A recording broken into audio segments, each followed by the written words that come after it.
Just like summer, right? Good to see you. We're gonna go back here. Hi, Mark. How are you, honey? Just gifting your church. I feel like I just keep ordering it back.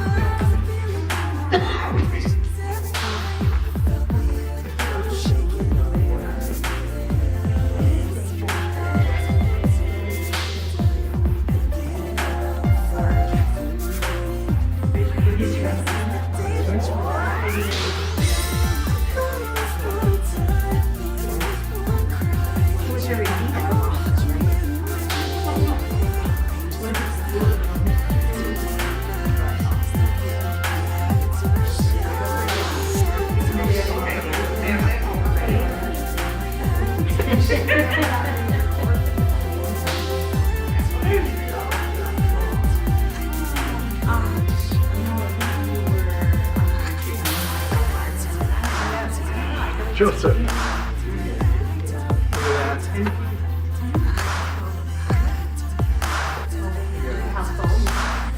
Joe Mark Again?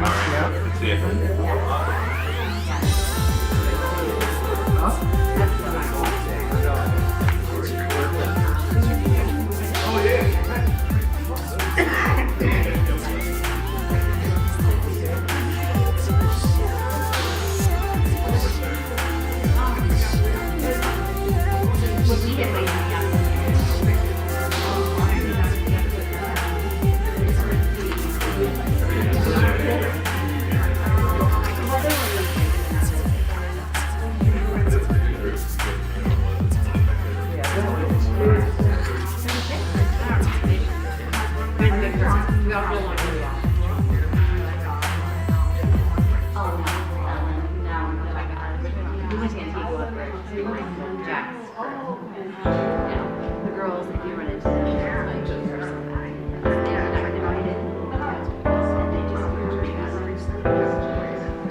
And they just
Are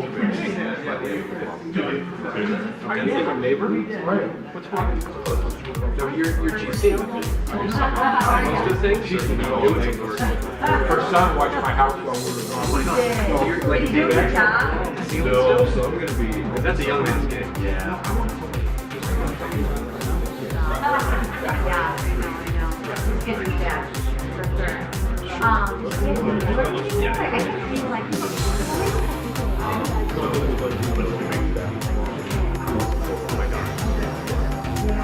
I mean, my eyes are on your phone today. I was like, listen to Rock.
I know, they sent me that.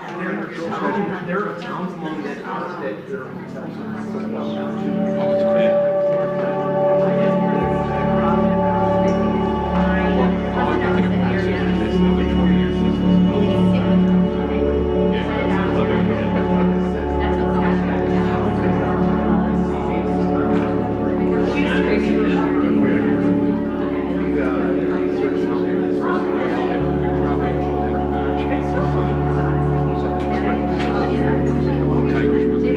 I used to say that about the light.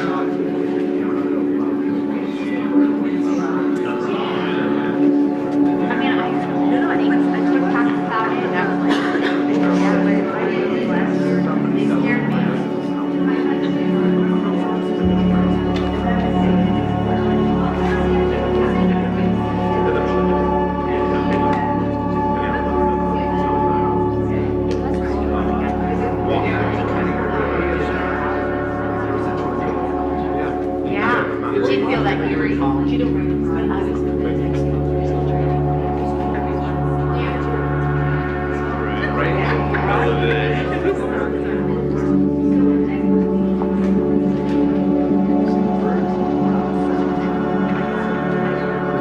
Like you were,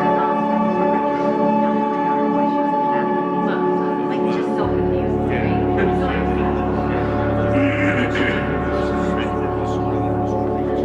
She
For the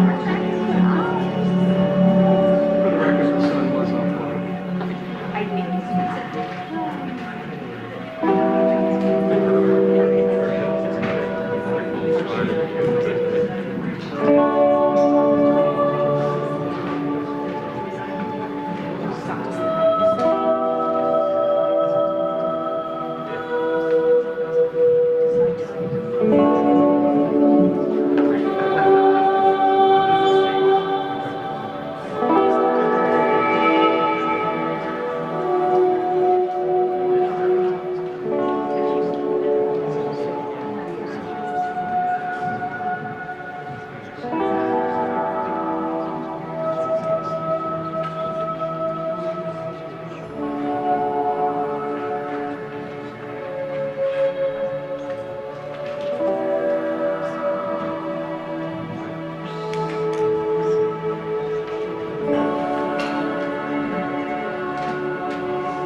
Thank you, everyone, for bearing with us. We had a closed session before this with a lot of important discussion going on, so thank you.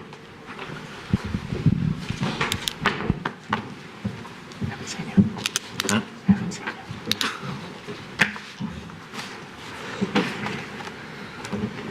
Every day you get called to a closed session with HR and the city attorneys.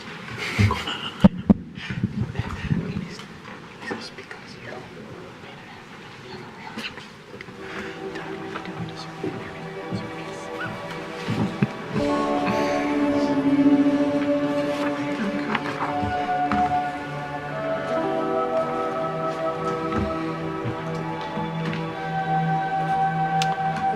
We're just waiting on one more commissioner. She brought us cookies for closed session, so I'm going to be very polite and just wait for her as opposed to starting as I normally would. If it was Commissioner Colo, I would start right away. He can hear us. He's not going to be here tonight, unfortunately. Excused absence. So I had to rib him a little bit, even though he's not present.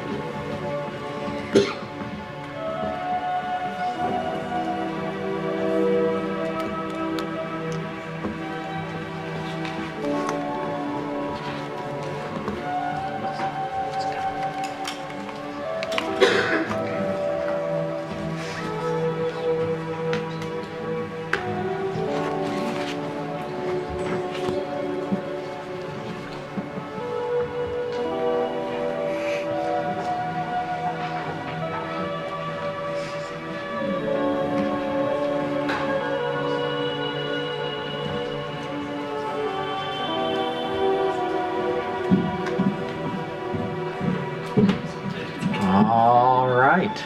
Commissioner Herzog is here with us. So I'm going to call to order the Monday, April 8, 2024 Royal Oak City Commission meeting to order.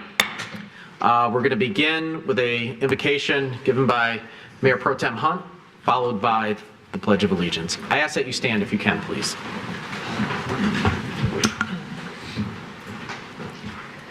The first solar eclipse on record was November 30, 3340 BC in County Meath, Ireland.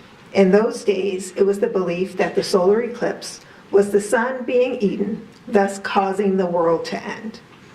Those in the path of the solar eclipse would bang drums and make loud noises to frighten away an imagined dragon in efforts to save the sun. Boy, how things have changed, because today, April 8th, 2024, people around the country gathered to witness the eclipse, which served as a poignant symbol of unity. As the moon cast its shadow upon the earth, it offered a rare opportunity of reflection on the interconnectedness of all things. In a moment that paused the hustle of daily life and drew eyes skyward in a shared wonder. In the silence of the eclipse, there was a collective pause of breath, and in that stillness, barriers dissolved. Differences that were once seemed insurmountable shrank under the vastness of the universe displayed above us. It was a reminder that despite the differences in life and the complexity of individual experiences, there existed a fundamental commonality that binds us, the simple fact of being. This unity is not just poetic, but scientific. The laws of physics that govern the movement of the celestial bodies are the same that govern us. We're all made of the same stardust, subject to the same forces, and share the same cosmic journey. The eclipse metaphorically underscores our collective journey through space and time, a journey that we share with every atom in our body and every star in the sky. As we carry the memory of the eclipse forward, let it be a beacon that guides us toward a more united world, where collaboration and understanding outshine division and discord. As the shadow passes and the light returns, there is a symbol of hope, a reminder that darkness is transient and that light and knowledge will prevail. Let this total eclipse remain in our hearts as a testament to our collective potential when we come together in harmony and purpose. Amen. Amen. I pledge allegiance to the flag of the United States of America and to the republic for which it stands, one nation, under God, indivisible, with liberty and justice for all. Excellent invocation, Commissioner Hunt. As somebody who studied Tycho Brahe, Copernicus, and all of those guys, hearing reference up here in a very emotional, symbolic way, discussing the eclipse is very well appreciated from this singular mayor here. So thank you. All right. Well, we have a couple proclamations here tonight. We're going to start with a proclamation designating May 2024 Cystic Fibrosis Awareness Month in Royal Oak. And I know we have Ms. Monell here. And I'm going to come down here. If you want to join me up here, I would be honored to read this proclamation.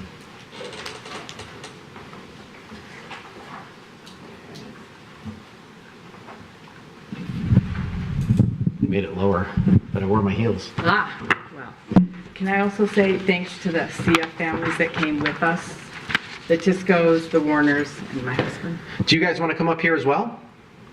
Yeah, Yeah, come on up. come on. Let's show strength and support here. Yeah. Thank you.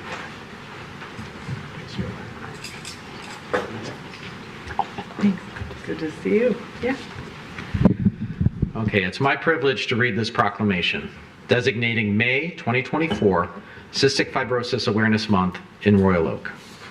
Whereas cystic fibrosis, commonly referred to as CF, is a genetic disease affecting approximately 40,000 children and adults in the United States living with CF, and approximately 105,000 people having been diagnosed worldwide across 94 countries. And whereas cystic fibrosis starts in the body with a defective gene that causes the body to produce an abnormally thick, sticky mucus that clogs the lungs, and these secretions produce life-threatening lung infections and obstruct the pancreas, preventing digestive enzymes from reaching the intestine to help break down and absorb food. And whereas more than 10 million Americans are symptomless carriers of the defective gene, approximately 1,000 new cases of CF are diagnosed each year, with 75% being diagnosed before the age of 2. And sadly, people of color remain underdiagnosed in the United States and the world. And whereas infant blood screening to detect genetic defects is the most reliable and least costly method to identify persons likely to have CF, and early diagnosis permits earlier treatment and enhances the quality of life and longevity. The treatment's determined by stage and organs affected. And whereas in 1989, scientists made a groundbreaking discovery of the defective CFTR gene responsible for CF.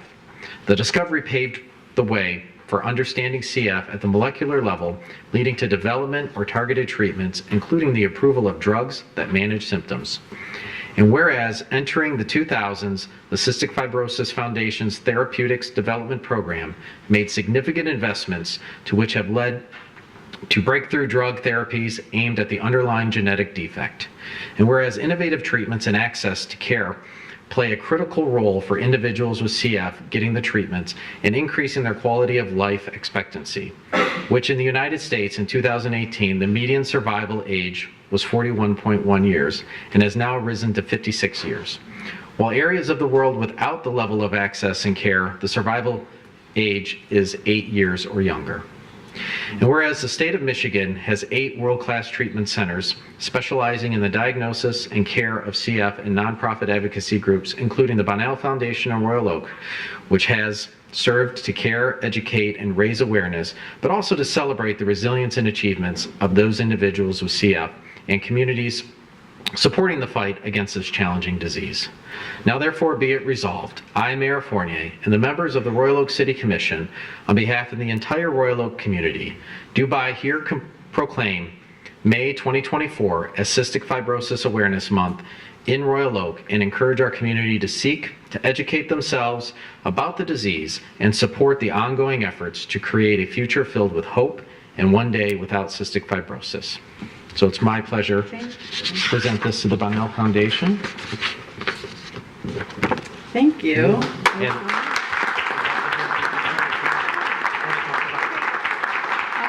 Thank you. My 2 daughters, or our 2 daughters, have cystic fibrosis. They're 29 and 26, and things have changed since the diagnosis. And the Warners have twins with cystic fibrosis, and it's their nieces. So it's just really important. The biggest thing we're trying to do is raise awareness about people of color who can be diagnosed with cystic fibrosis. It is not a white disease, but it's been wrongly, written off as a white disease. So we're trying to, and this impacts clinical trials. It impacts being diagnosed through newborn screening. So that's the biggest thing we're doing. But we give financial assistance to people with cystic fibrosis, lung transplant grant money, and education scholarships and advocacy. So thank you.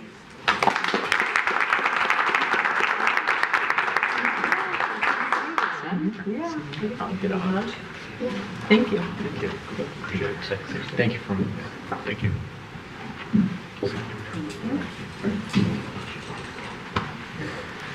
No matter where you turn in Royal Oak, there's always good people doing amazing things to help tackle crises, whether they're here in our community, throughout the state, or throughout the world. So hopefully, Royal Oakers will capitulate and educate themselves on CF and certainly support the Bonnell Foundation.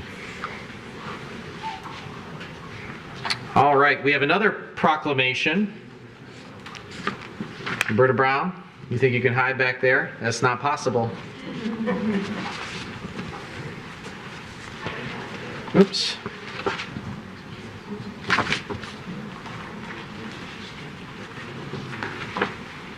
Okay, that's why I have 2. That makes sense. How are you? I'm doing well. How are you? I'm not doing too bad. Well, would it be okay if I read this proclamation, and would you accept it on behalf of the City of Royal Oak? I certainly will. I mean, kind of goes with the gig, right? Right. So this is a proclamation designating April 2024 as National Poetry Month in Royal Oak. Whereas the Academy of the American Poets established the month of April as National Poetry Month, and whereas National Poetry Month seeks to highlight the extraordinary legacy and ongoing achievement of American poets, introduce Americans to the pleasures and benefits of reading poetry, bring poets and poetry to the public in immediate and innovative ways, makes poetry an important part of our children's education. And whereas National Poetry Month, under the leadership and direction of the Academy of American Poets, is now the largest literary celebration in the world. And whereas poetry enhances and enriches the lives of all Americans, whereas poetry is an essential part of the arts and humanities, affects every aspect of life in America today, including education, the economy, and community pride and development. And whereas poetry has produced some of the nation's leading creative artists and has inspired other artists in the field such as music, theater, film, dance, and the visual arts. Now therefore be it resolved, I, Mayor Fournier, and the members of the Royal Oak City Commission, on behalf of the Royal Oak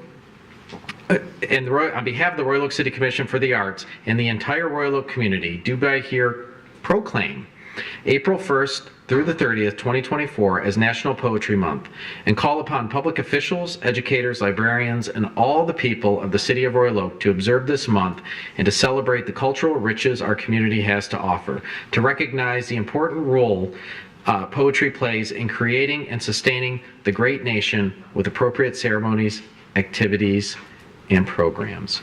And it's my pleasure to present this to Ms. Brown. She is our artist laureate, poet. How do we say it with poetry? We didn't change it, did we? No, we kept it artist laureate. Right. Okay. I don't know if you have a few words. I guess that's kind of ironic, isn't it, that I would say that? She has lots of words and a lot of really good words. Thank you so much.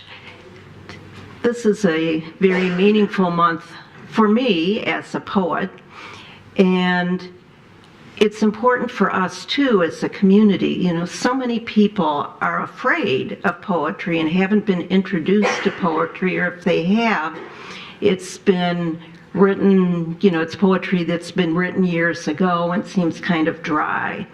But the poet world today and that written word is just really thriving and is very exciting with all sorts of new poetic forms and responding to issues of the day, in addition to things like the solar eclipse.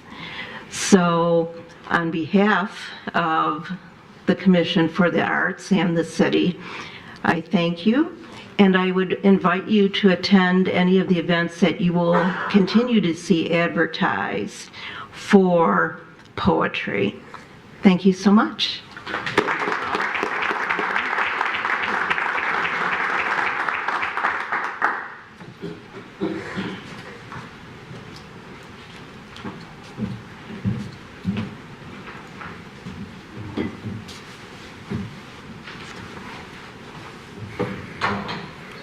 All right, that brings us back to the regular part of tonight's agenda, which brings us to item 6, which is the approval of the agenda. Commissioner Douglas? Yes, thank you, Mayor. I would like to move approval of the agenda with the addition of an item 13, city manager selection process. Okay, we have a motion by Commissioner Douglas. Is there a second? Second by Commissioner Macy. Any discussion on the motion for the agenda as modified? Okay, with none, I'll call for the vote. All those in favor say aye. Aye. Aye. Those opposed? Motion passes. Okay, this brings us to the consent agenda. Does anyone wish to pull anything off the consent agenda this evening? Commissioner Douglas? Yes, item C, 8C. 8C. Okay.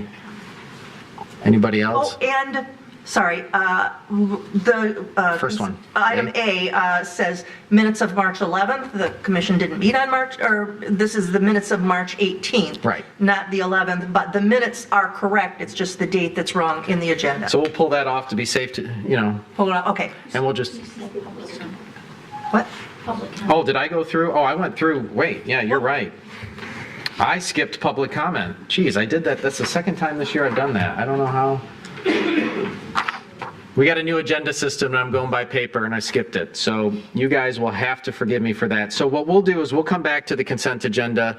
I don't think we had a second maker on the consent agenda motion, so that will fail. And we will go to public comment. So give me a second here to zoom in. The City Commission values and relies on the input of our fellow citizens to make decisions. Now's the time set aside for you to address the City Commission on any city-related topic, whether or not it's on the agenda. I ask that comments be directed to the City Commission as a whole and not to individual commissioners. If you wish to speak tonight at public comment, please wait until recognized by me, the mayor. Then come up to the podium, which is right here. And for the record, we'll ask you to state your name and address. Please be mindful that we want to hear from anyone who wishes to speak tonight. So comments are limited to 3 minutes per speaker, not per topic. And we do have a timer there to help you keep track of your time. If you don't wish to speak tonight, you are always welcome to email us. I know a number of people did email us, which is really helpful because we can process that information, over a longer period of time, which is helpful. And please note that we typically don't respond directly to questions during public comment. However, we are taking notes and we'll address those questions when the topic is discussed. If your questions aren't related to anything on the agenda, we are taking notes, and our interim city manager or other staff members will follow up. I kindly ask, if you have contact information, to provide it to the outstanding community engagement specialist we have, Judy Davids. So if you do ask a question and we can't answer it because we can't find you, that's not helpful. So if you really want if it's a rhetorical question, don't worry. But if it's legitimately you have a question, she can often get you the answer real quick, or find the right person to get the answer. With that, who's first tonight?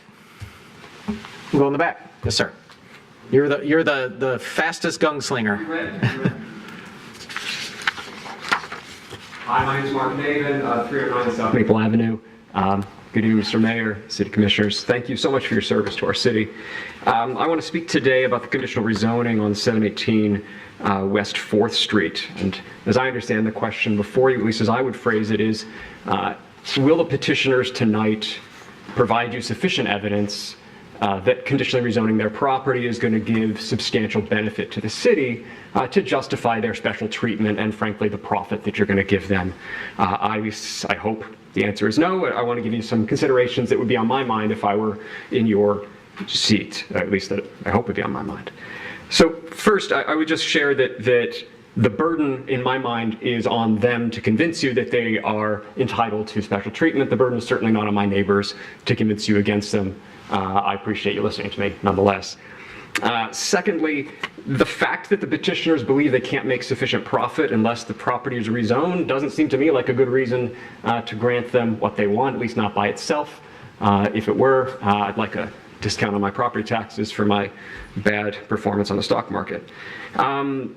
Next, the petitioners are responsible for the bad shape the property is in. So the mere fact that they have failed to maintain it, frankly failed to secure it, failed to develop it within existing zoning, doesn't mean that anything they propose is necessarily a benefit to the city, given that they're responsible for it. The same reason, again, would tell in favor of me burning down my house and petitioning you to let me build a 10-story condo complex on my property.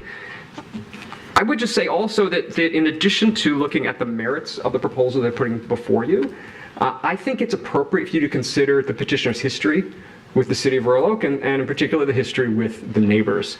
I think you need not just go on faith and hope for what they are going to present to you. And in particular, I would say they have been bad neighbors. They have not just not developed the property, they have not maintained the property, they have not secured the property. My neighbors and I have called dozens of times because neighborhood children have been in that property as recently as this past week.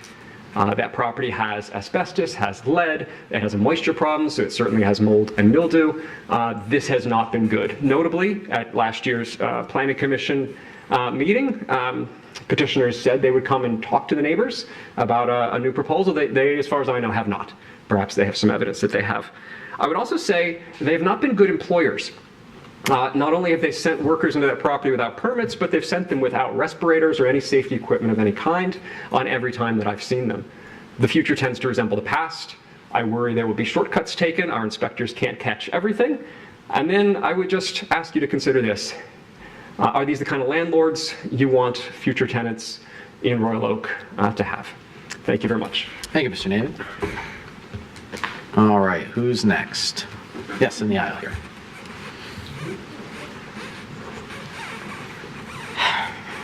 Hello, my name is Erin Bundy. I am a resident of Birmingham. Ladies and gentlemen, esteemed Mayor and Honorable City Commissioners, I stand before you today in the midst of the debate that has ignited passionate discussion across the neighboring cities. Some perceive innocent while others perceive poison. Yet in the midst of this discourse, I see the opportunity, I see blossoming potential of young entrepreneurs. Blank, I express my gratitude for your thoughtful restraint to respond to this issue. Commissioner Blank, while my words may not have been as encouraging as I hoped, I appreciate your engagement. To the rest of the commissioners, I implore you recognize the beauty and the potential within our children, and they are the architects of our future. Commissioner Blank, I extend my sincere appreciation for your warm regards and understanding. It is individuals like you who see beyond the surface and acknowledge the inspiration of our youths. I stand here today because I have witnessed firsthand the struggles faced by young individuals striving to do better, only to be met by bureaucratic hurdles. I recall my daughter's desire to sell lemonade, a simple entrepreneur endeavor, prevented by the burden of Regulation 28 zoning and ordinance. How can we expect the children to thrive when such obstacles hinder their creativity and ambition? Regardless of the scale of their aspirations, whether it be selling lemonade on the street corner or pursuing a larger entrepreneurial ventures, our children deserve the opportunity to flourish. As a mayor of one of the largest metropolitan cities, my boss always emphasized the importance and responsiveness to residents and potential residents alike. Let us not be the ones who strive our dreams of our youth. Instead, let us be the catalyst to their success. Let us work together and streamline regulations and remove unnecessary barriers, allowing our children to unleash their full potential and contribute to the vibrancy of our community. In closing, I urge each of you to consider the legacy we leave for our future generations. Let us be remembered not for the regulations that we enforce, but the opportunities that we create. I oppose that offering a discounted price for student startups by lowering the entry costs, more students are more likely to participate, ultimately benefiting both the students and the city. This approach will still generate income while providing students a valuable learning experience and allowing the business to turn profit. Thank you. Thank you, Ms. Bundy. All right, who's next tonight? Mr. Grantina.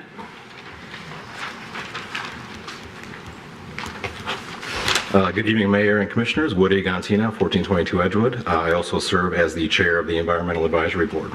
I wanted to first thank you all for your service to the community. Our city is considered one of the most vibrant in the region, and that is due in large part to the leadership that you have all shown. I'm particularly appreciative of the leadership you and this city have shown on sustainability, so thank you. On the theme of sustainability, I'm here tonight to invite all of you and our entire community to the 3rd annual Oakland County Earth Day event happening right here at the Farmers Market. It takes place on April 20th from 3 to 7 p.m. On behalf of the Environmental Advisory Board, Turn Oakland County Green, the Michigan League of Conservation Voters, and many other groups that have been a part of the planning team, I hope you're all able to attend. It is Southeast Michigan's largest Earth Day event, and we are asking Oakland County communities to seize this moment and take action in the fight against the climate crisis while creating justice, protecting future generations, and creating sustainable jobs while learning about different ways to be sustainable and how you can take action as an individual, all while having fun and meeting other like-minded people. Come learn about sustainable products from professionals, meet environmental artists and organizations, hear inspirational speeches from state and local officials, and participate in a March for a Better World. This year's theme calls us to action and vote as though the earth depends on it, because it truly does. So I hope you're all able to attend the 2024 Oakland County Earth Day Climate Rally, March, and Vendor Fair at the Royal Oak Farmers Market on April 20th from 3 to 7 p.m. Thank you. Thank you, Mr. Grantina. All right. Anybody else want to come up? Okay, I see in the back a hand.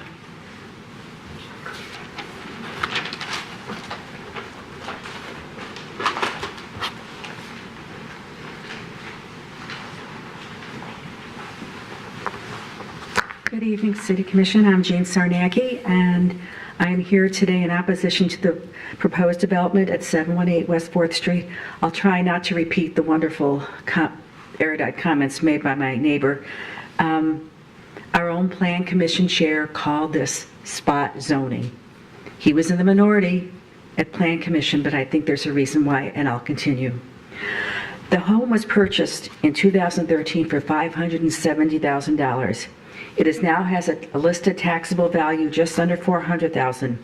After years of neglect, well described, he listed it at $1.9 million and then reduced it to $1.7 million. That was his attempt to sell. This isn't hardship, it's greed. New building housing nearby on Maple just sold for over $1 million. He can certainly recoup his investment without a change in zoning. The building is rotting, festering, and in danger.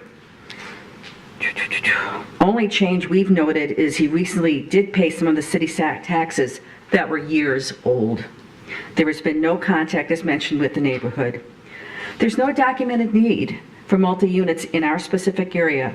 Per the federal census, Royal Oak has about 35.8% rentals, more than most neighboring cities in Oakland County. Our neighborhood is at 60% plus rentals. Has been for decades, long before we moved there. We moved there with those homes and apartments and flats. There has been, we like the density that we have. We have probably what you want to put in other areas of our community. Let's heed Royal Oak Senior Plan. More senior housing and adult foster care housing is desperately needed. If we're going to change the zoning, let's do it for something we really need. I believe except for the 5 reserved flats, these units will be priced higher than the flats and apartments already on the streets nearby. And when he's been asked, the owner has never shared what he anticipates the rent being. Let's plan for the future. DPZ's master plan guidance thus far does not support adding multiple units in our neighborhood. DPZ has stated that the city should discontinue the use of PUD development. It leads to a loss of confidence in our leadership and city. Conditional rezoning has the same effect. Why would you reward this neglectful owner's bad behavior? I do support multifamily if the proposal is more in line with the standards of this zoning and deviations are fewer and far smaller. I support a senior community or adult foster care. I support a creative reuse of the building that's worthy of a zoning change that brings value to our city and its residents, current and future. I support a neighborhood with both renters and homeowners. In closing, my neighbors and I do not like living next to a derelict building. We've been doing this for over a decade. But we need your support to vote this down. And you know from our petitions, we are a united group on this matter. Thank you very much. All right. Who's next? Yes, ma'am, here in the burgundy sweater.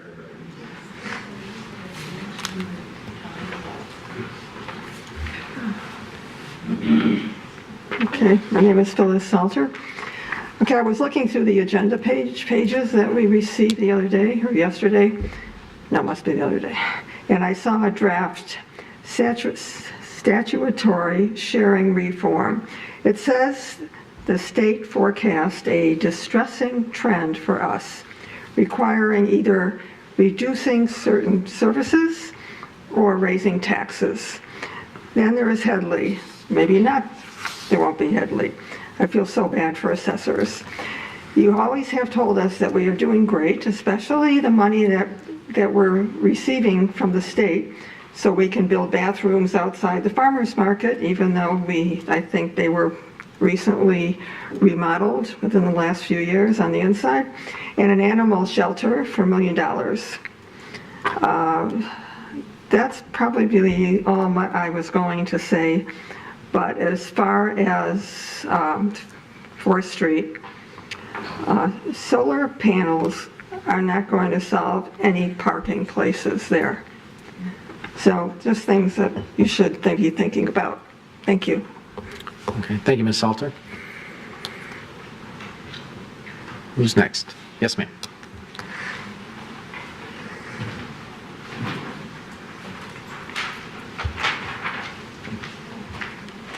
Charlene Pike, 325 South Maple, Mayor and City Commissioners. My comments concern 718 West 4th Street. Another year has passed, and this is what's transpired. The petitioner has had no meetings or dialogue with the neighborhood, although promising the Planning Commission and City Commission that they would do so. My neighbors and I have had to call the police on numerous occasions to report kids in the building, open windows in the building not secure. Most recently on Friday. And then yesterday, a DPW employee had to come, and they had to come and secure the building. Code enforcement has also been contacted regarding the building not being secure. Finally, on March 22nd, 2 of the most accessible windows were braced, but others obviously have remained open. The petitioner's project manager has also been contacted various times regarding securing the building, also with snow removal, blocking driveways, or piles left on our public streets. My neighbors are going to be providing you with detailed evidence showing flaws in the parking plan and lack of evidence regarding any rezoning criteria. This large 25-unit proposal is not an overall benefit to the city or to the neighborhood. This proposal fits few of the desirable attributes, principles, and values outlined in our very own community benefits guidelines. Of all the proposals presented to the Planning Commission, the Zoning Board of Appeals, or the City Commission, this plan is probably the most incomplete and flawed I have ever seen. The current petitioner has shown no regard for property or neighborhood. They had an approval of a plan to renovate the building, but construction never began and approvals lapsed. Is this going to happen again? If this plan is approved, how many more issues will the neighbors have to endure? I'm not against change. I too want this neglected eyesore to be revitalized. However, this proposal sure isn't the answer. Please don't let this be a quick fix or the change that's good enough or better than nothing. Please consider the negative impact and challenges this proposal will create. Thank you for your consideration and for serving Royal Oak residents. Thank you. All right, anybody else? Yes, ma'am.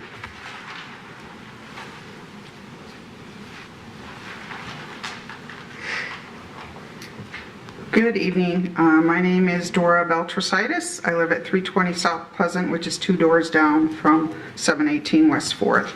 So it's been about a year since the 718 West 4th proposal was last reviewed. Since then, some things have changed and others have not. The owner of the property is seeking special rezoning from single-family residential to multiple-family residential. In addition to the rezoning, he is requesting variances, and not just a few variances, but 12 variances, several of which are significant, especially for a building in an established, desirable residential neighborhood. Several of the significant variances, I know some of you have heard this before, but I know we have new commissioners. The number of dwellings, the lot size should be limited to 7 dwellings. The developer is looking to have 25 units or more than 3 times the dwelling limit. This is not a minor variance. Related to the volume of units, there's also a significant variance in the minimum required square footage.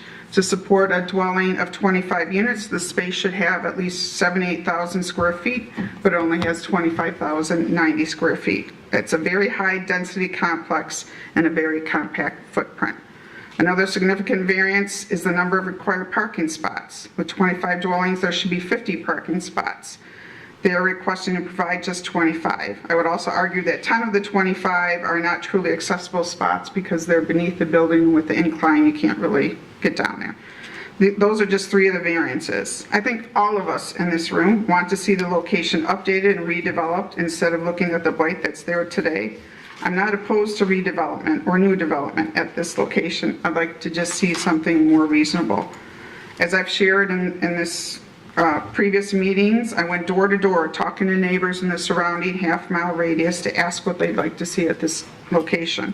More than 80% signed a petition saying they'd welcome having multiple individual homes or a series of multi-unit townhomes or condos at this site like you find elsewhere within the city.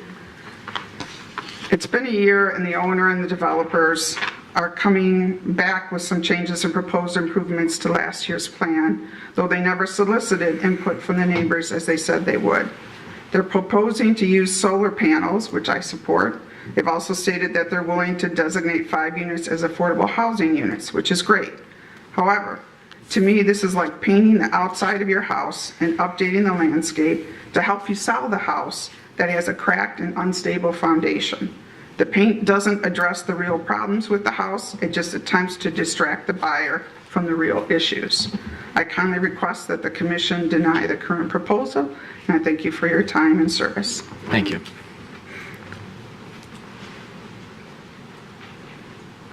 Okay, who's next? In the back, sir, in the red.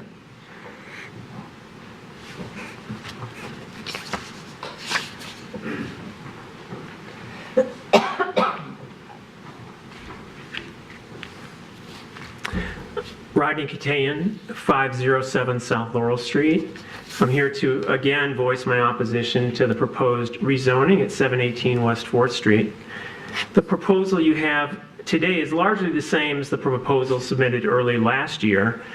The addition of a few solar panels and designating 5 units as affordable housing doesn't change the fact that at its core, This is still the same bad proposal offered by a petitioner who continues to be unreliable and untrustworthy.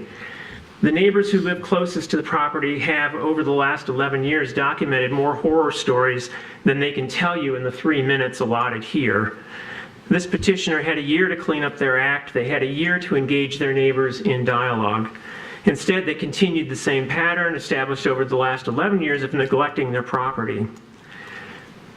My fear is that today you will get caught up in the false hope that this project will deliver on sustainability and affordable housing goals of the city. Please remember that no matter what they present today, their core proposal remains the same and is still not worthy of your support. Moving on, a formal protest petition was signed by nearly 80% of the residents living within 100 feet of this site. This petition on its own is a powerful expression of the community's rejection of this project and the petitioner. Further, because the petitioner is asking for conditional rezoning of the site under state law, the validity of the formal protest petition then requires that in order to approve the project, a minimum of 5 members of the City Commission would need to vote for the rezoning, not just a simple majority. Put differently, if the City Commission votes to approve the rezoning, then 70% of you would be voting contrary to the will of the nearly 80% of Royal Oak residents living in closest proximity to the site. Finally, a reminder that at the Planning Commission meeting in January 2023, where this project was first proposed, the chair of that committee admonished those on the board speaking in support of the proposed rezoning. He told the board members that they have it backwards. He said, and I'm quoting, "The petitioner is not entitled to this relief. The petitioner has the burden to tell us why they should get this relief." That was so concise, I'm going to repeat it. The petitioner is not entitled to this relief. The petitioner has the burden to tell us why they should get this relief.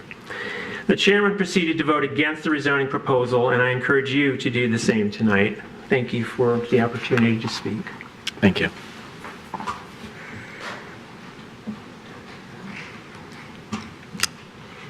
Yes, in the back.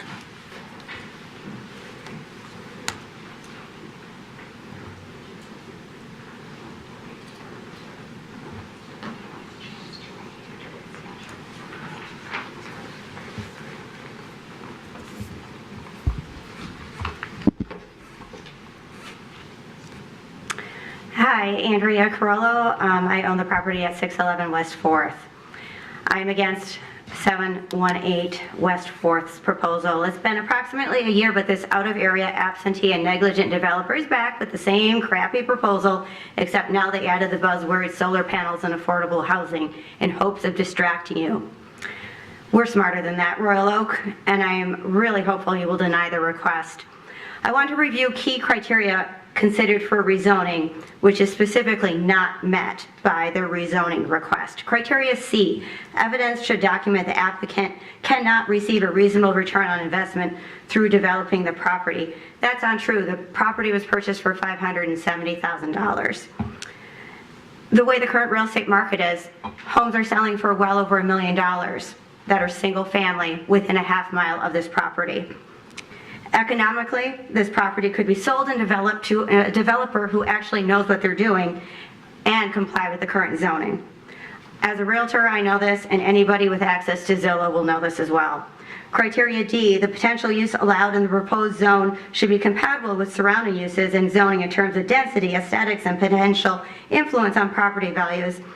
Again, as a realtor, I can attest to the fact that the proposed change would negatively impact surrounding property values of single-family residential homes. It's going to increase traffic, and it's going to destroy our neighborhood aesthetic. Buyers looking to purchase a home in a neighborhood want the benefits a home within a neighborhood should offer: green space, quiet, sunlight, ample parking, the opportunity to build long-term relationships with neighbors, and the cute, welcoming aesthetic of surrounding homes of like character. A home that does not offer that has a lower value. I present actual factual data evidence of comparable sales data showing this, and I'll share this with you after. Approving this proposal devalues our property values, and as Royal Oak residents and property owners, that should matter to you.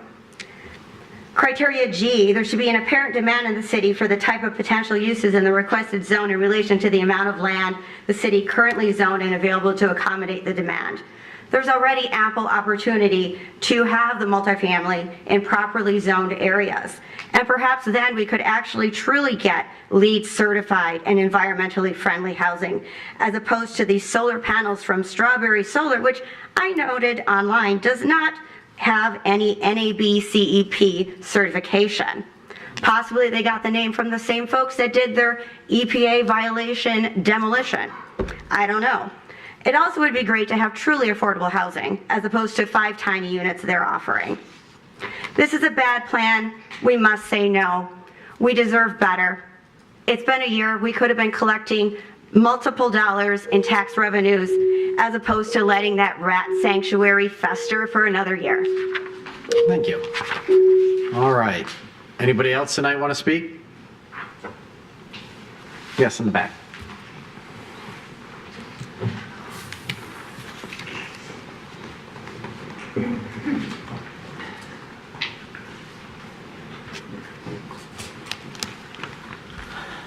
Nancy Poprowski, thank you for listening.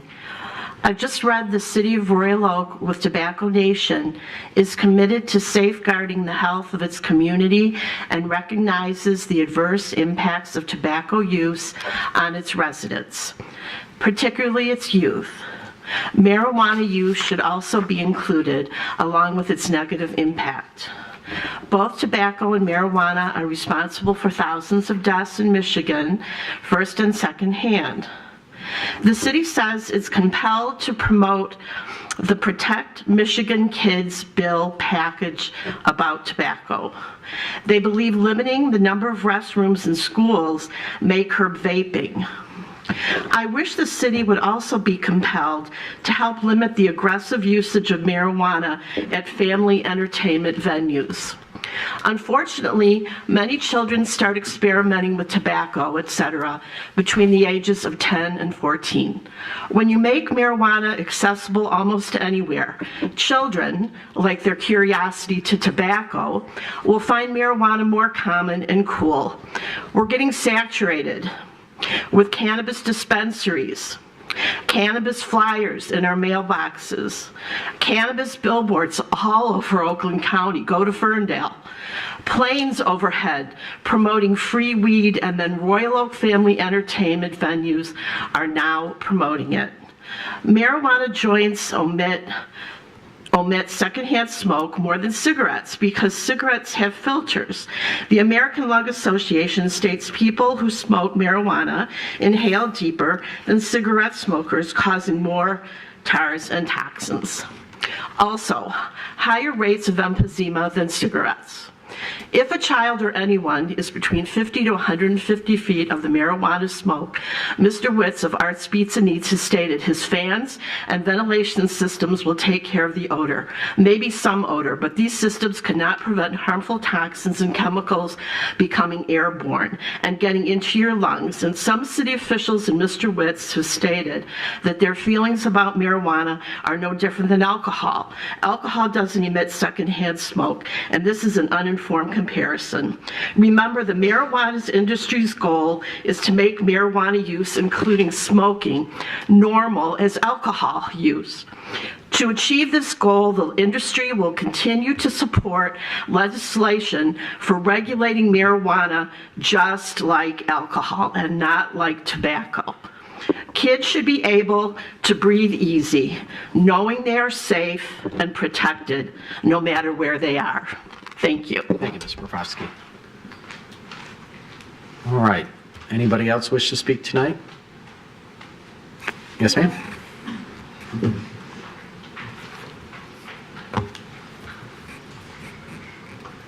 Rebecca Nordlama, 313 South Maple. Back to the building on 4th Street. I just want to say how proud I am of my neighbors. They gave you a lot to think about. It's not that we don't want something there. We just don't want good enough. Good enough isn't something that anybody wants. You don't want that for yourself. You don't want that for your children. We just don't want good enough. Don't settle. It will set a standard in Royal Oak if you settle for this. And our neighbors, oh, look, they all come. We keep coming. This has been going on for a long time. You've heard us all up here. We've given you a lot to think about. Please ask the questions. They won't have the answers. Thank you. Thank you. Anybody else? Going once? Going twice? All right, we're going to close public comment and bring the meeting back to this side of the table, which now brings us to the consent agenda. And Commissioner Douglas, I think you had a motion going. I did. So it is in two parts. One is to make item 8A, say City Commission meeting minutes March 18th, not the 11th. And I would also like to pull item 8C. Okay. And I don't think there's anybody else that wanted to pull anything off the agenda as well. Okay. So is there a second to that motion? Second by Commissioner Herzog. All right. Discussion? I'll just say the only thing with just to reiterate what Commissioner Douglas said, it's just a typo in the agenda on the March 11th meeting minutes. The meeting minutes actually in the packet here are the March 18th items. So we will, I'll call the vote on everything except item C. All those in favor say aye. Aye. Those opposed? Motion passes. All right. Item C, Commissioner Douglas. Yeah, just a quick question. I'm not sure who I would ask this of. I guess the acting city manager. In several places in the claims for March 22nd, we're rebating sidewalk cafe rental fees. And I wondered why. I do not have the answer to that question, but I will get it for you. Okay. I will move to approve item 8C, so looking forward to an answer to that question. Okay. Motion by Commissioner Douglas, second by Commissioner Herzog. Discussion? All right, with none, I'll call for the vote. All those in favor say aye. Aye. Aye. Those opposed? Motion passes. All right, that brings us to item 9, which is the approval of the special event permit for Royal Oak Pride. I can barely see behind the monitor there, but DC Spencer is here in lieu of Chief Moore.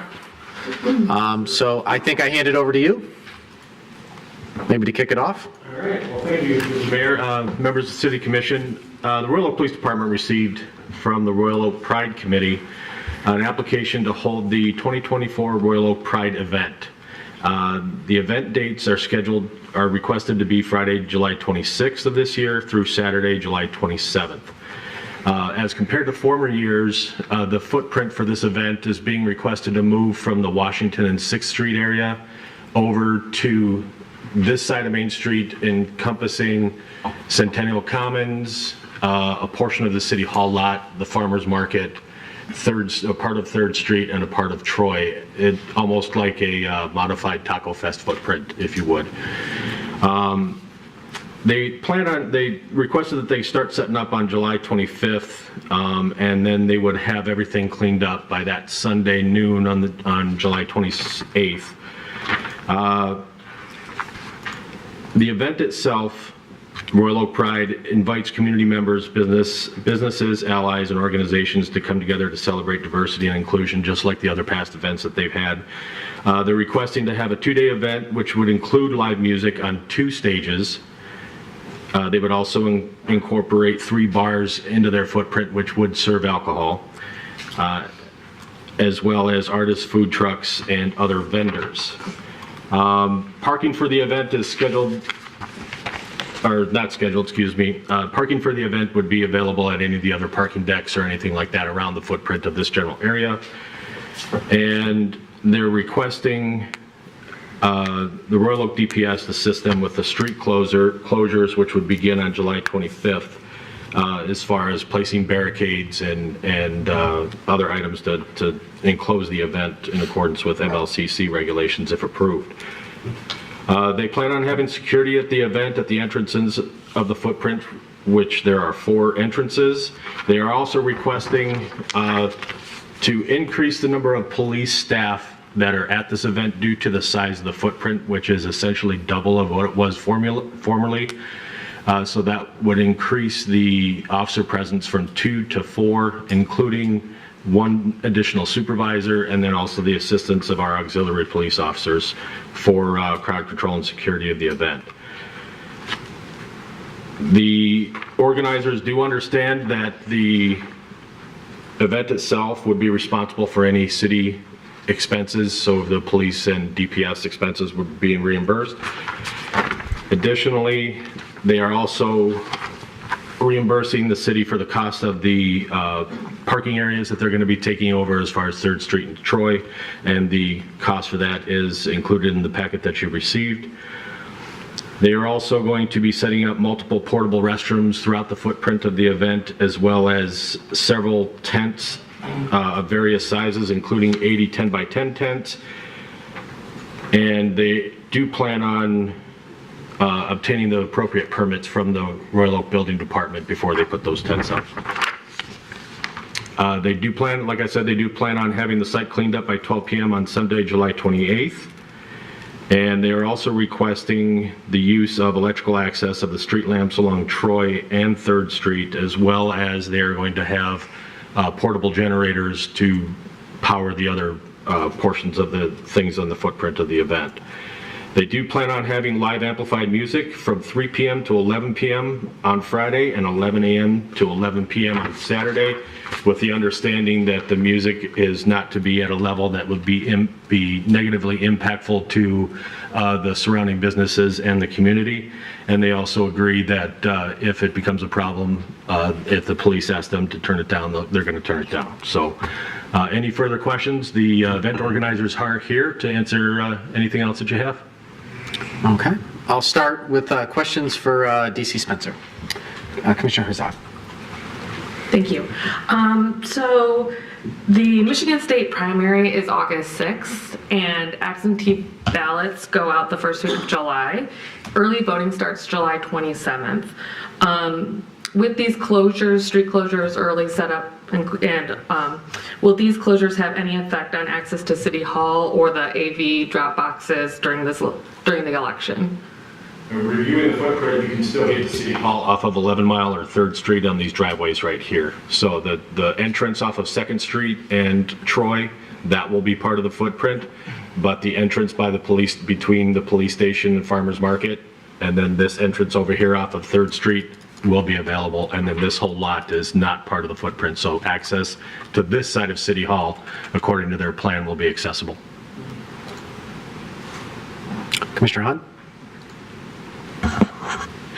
Thank you, DC Spencer. With Taco Fest just having completed, if this event moves forward, RSB's needs happening, all of the summer events that are going on in downtown Royal Oak during our summer months, is this going to be a burden or a strain on the police department, your men and women being able to patrol or secure this event? Understanding and I'm grateful that the organizers are agreeing to reimburse the police department, but people are people, and you can't wear people out. So I'm just curious to know about what if there's going to be any burden on your staff.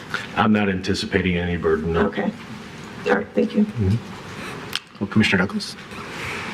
Yes, thank you, Mayor. I have questions probably not so much for the deputy chief, but for the event organizers. If they are present and maybe could come to the podium. Well, before we do that, I don't know. Okay. Commissioner Cheatham, do you have questions for DC Spencer or for the organizers? Okay, can we? Oh, sorry. Okay, so maybe try DC Spencer first, and then we'll bring up the petitioners. Okay, thank you. My question is just about the farmers market functioning on Saturday morning. So I'm just wondering if there will be any impact on its hours or its accessibility for people to shop there. That I don't have the answer to, but Shelley from the farmers market is here. Yeah. That should be able to answer that question. Thank you. Okay, sorry. Okay, anybody else for DC Spencer? Okay. Petitioners?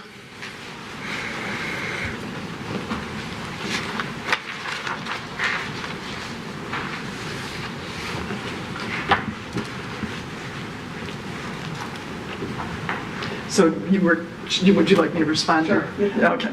Yeah, we don't really anticipate too much any difference than when we have Arts Beats Needs or Taco Fest or, any of those. We are leaving the access that they just mentioned about like early voting. So we're still going to have all that access off of 11 Mile on that side because we're not using that area. So it won't change the hours. We anticipate it being very similar to other events. And I did want to comment too that we do have our own security company. So it's not just the Royal Oak Police Department. So we are employing them too as well because we don't want to be a burden. Yeah. Commissioner Douglas. So a question, what is the Royal Oak Pride Committee a legal entity, a Michigan corporation, a nonprofit corporation? I don't know if you want to answer that, but currently we are not. Our goal here is to make it and we changed it to Pride Royal Oak. So the name is going to be Pride Royal Oak, and we've secured all those names for it. So, but our goal is it will next year be its own 501c3. So is it a corporation? And I ask this because my question is, who has the capacity to indemnify the city and yourselves with this event? Commissioner, may I answer that question directly? Please. I'm Edward Nahat. I live at 510 West Houstonia, and I am the president of Waterworks Theater Company, a 501c3 organization that presents Shakespeare Royal Oak here in Royal Oak and has done so for 23 years. We were asked to step in to help bring this festival to life this year as a fiduciary. And so we are co-petitioners for this special event this year. And Waterworks Theater Company, as a 501c3 corporation, will be indemnifying the city and has already submitted the insurance policy to the city today for this special event application as co-applicants with the company that Ms. Mazur runs, so that it is a nonprofit organization that's presenting the event. So you're incurring all of the financial liability for this event? You're writing all the checks, you're receiving all the money, etc.? That's right. So talk a little bit about I'm happy to see you involved, Mr. Nahat, because I know of your background in putting on special events. How many staff people, who's working on this right now? I mean, you've got a first-time event that's 3 months plus away.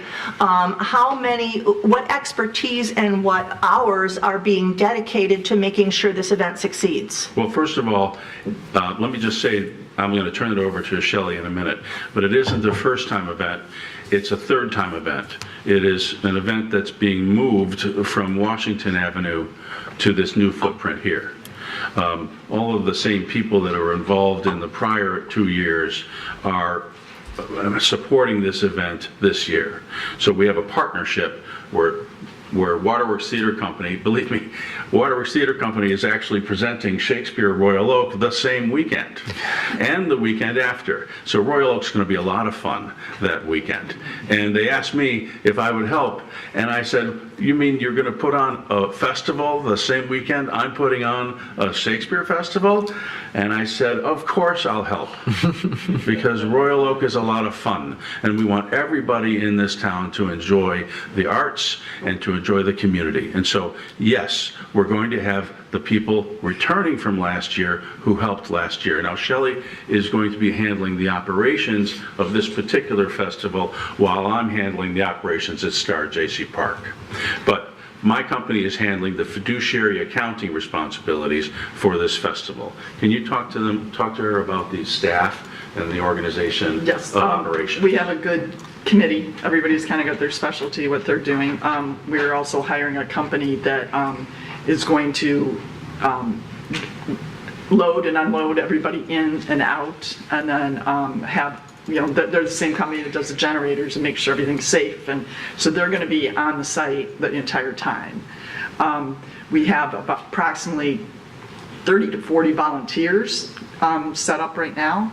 And we're still looking for, we're still hiring more, but for our right now, each company is in charge of certain things. We have we're using the same person doing the stage and sound and everything that Shelley Kemp uses with the chamber. So we're kind of combining some of those costs of the stage will already be set up from her concert the night before.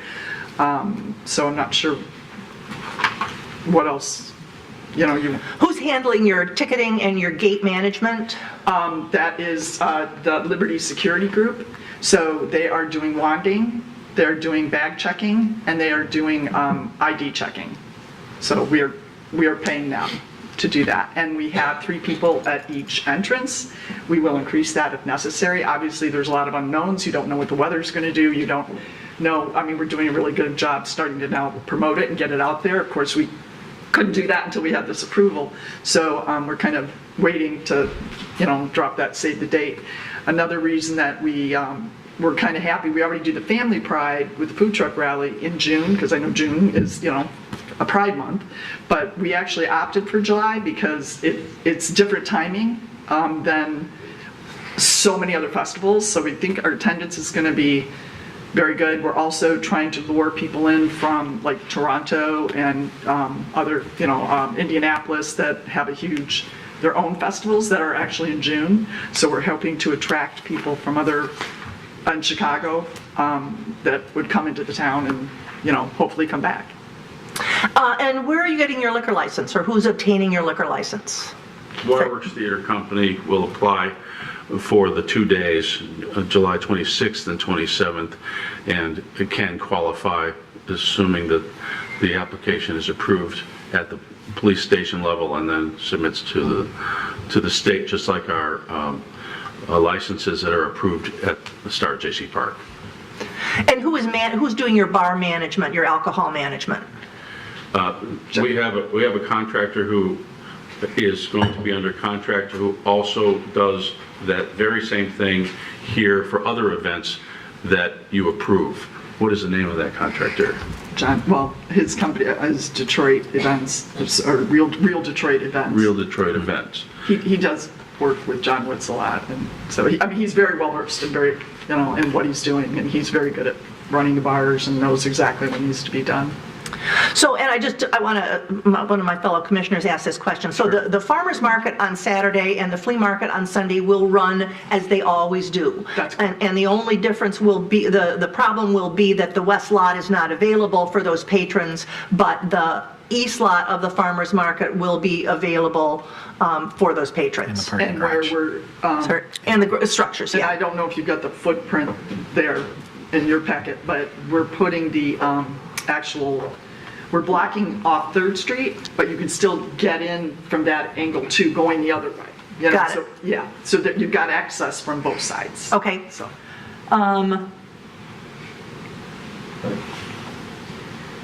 Okay, those are my questions. Those are excellent questions. The deposition has paused. All right, anything you guys want to share with us? I mean, you kind of came up here in the beginning just tackling questions, but maybe sort of a brief overview and presentation that can kind of highlight, not just answer questions, but kind of like what's the thought and like... Daniel, the DDA manager, is volunteering in his capacity to help us with this, but he is on vacation. But he did send a letter that he kind of wanted us to read. Okay. So I'll read that for you. I'm Mike Montana, the Community Relations Director from Royal Oak First United Methodist. From what? Sorry. Royal Oak First United Methodist. Dear Mr. Mayor and City Commissioners, it is unfortunate that I am unable to attend this evening the presentation for the 2024 Pride event. As a proud member of the LGBTQ+ community and devoted city staff member, I have been working with this team on a voluntary basis beyond my role as downtown manager, because I believe this event is crucial to not just the downtown area, but to the Royal Oak community as a whole. Some may ask, does Royal Oak need a Pride event if there are other large celebrations regionally, like Ferndale and Motor City Pride? To which I say, absolutely.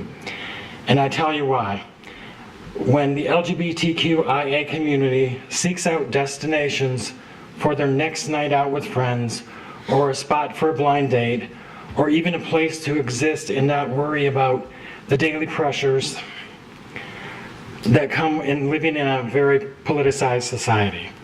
Almost always they'll be looking for destinations that are outward with their allyship, those that welcome our community with open arms.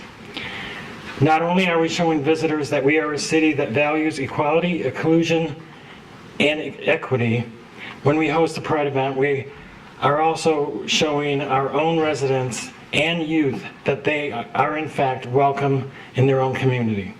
There is no need to think that Ferndale is the only suburb that they can feel welcome in their own skin. Now let's talk about economics. The last two events gathered upwards of 10,000 additional people in the downtown area over the weekend. That translates to locals and regional visitors in addition to those that travel in to join us. This year, the goal is to capitalize on attracting dual income folks from areas like Chicago, Toronto, and Ohio.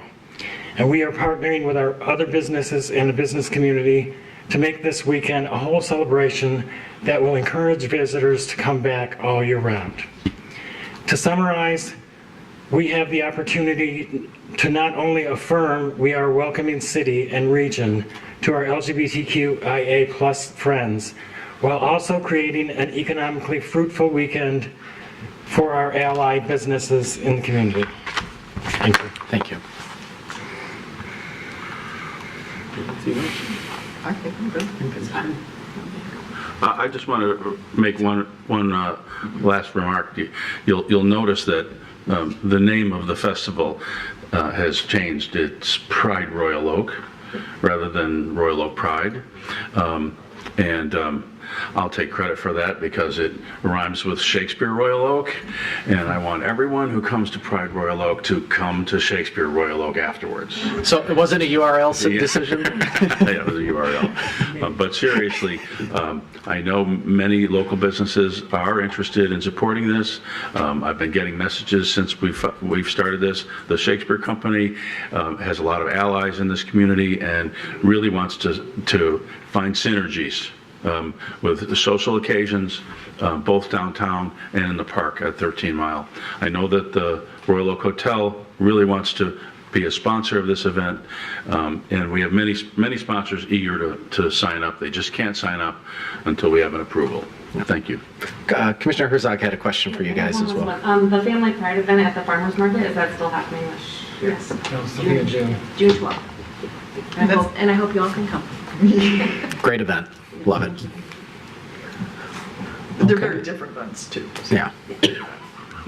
Any other questions? targeted different groups. Petitioners have anything more to say? All good? Okay. Well, thank you for your time. Appreciate you coming up. Thank you for listening to us. Commissioner Macy. Move approval. We have a motion by Commissioner Macy. Is there a second? Second by Commissioner Cheatham. Discussion. Commissioner Macy wants to take the lead on the motion of discussion. Thanks for that lead in.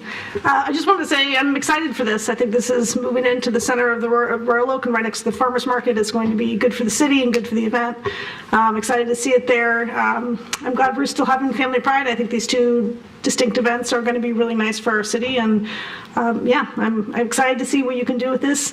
Sounds like you've got a plan in place, and looking forward to it. Anybody else?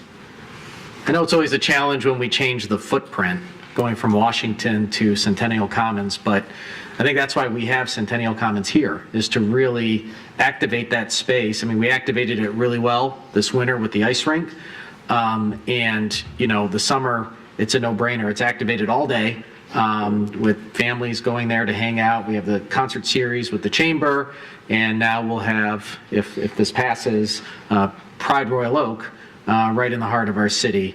And so I do think it's something, even though we're changing the footprint, we'll see how it goes. I think it'll be a good spot for it. And also highlight the farmers market. You know, folks coming, I can't tell you, funny story, I ran into somebody who's in government, I think it was a SOCMA meeting, and they said, I thought you guys were tearing down the farmer's market. And I'm like, this is like, if you guys don't remember, there was a crew out there that spent a lot of time, money, and effort saying that we were tearing down the farmer's market. In fact, we were historically preserving it. So when people do damage like that to the community, it's good to have events like this that remind people, like, hey, these gems are protected, they're here. You're here to have fun at Pride Royal Oak, but maybe next Saturday, come on by and buy some awesome, amazing, organic, fresh produce. Or come back on Sunday and check out the flea market, find that next treasure to put on your mantle. So I think this will be a good spot for it. I know. No, I'm fine. You're fine? Okay. Any other comments?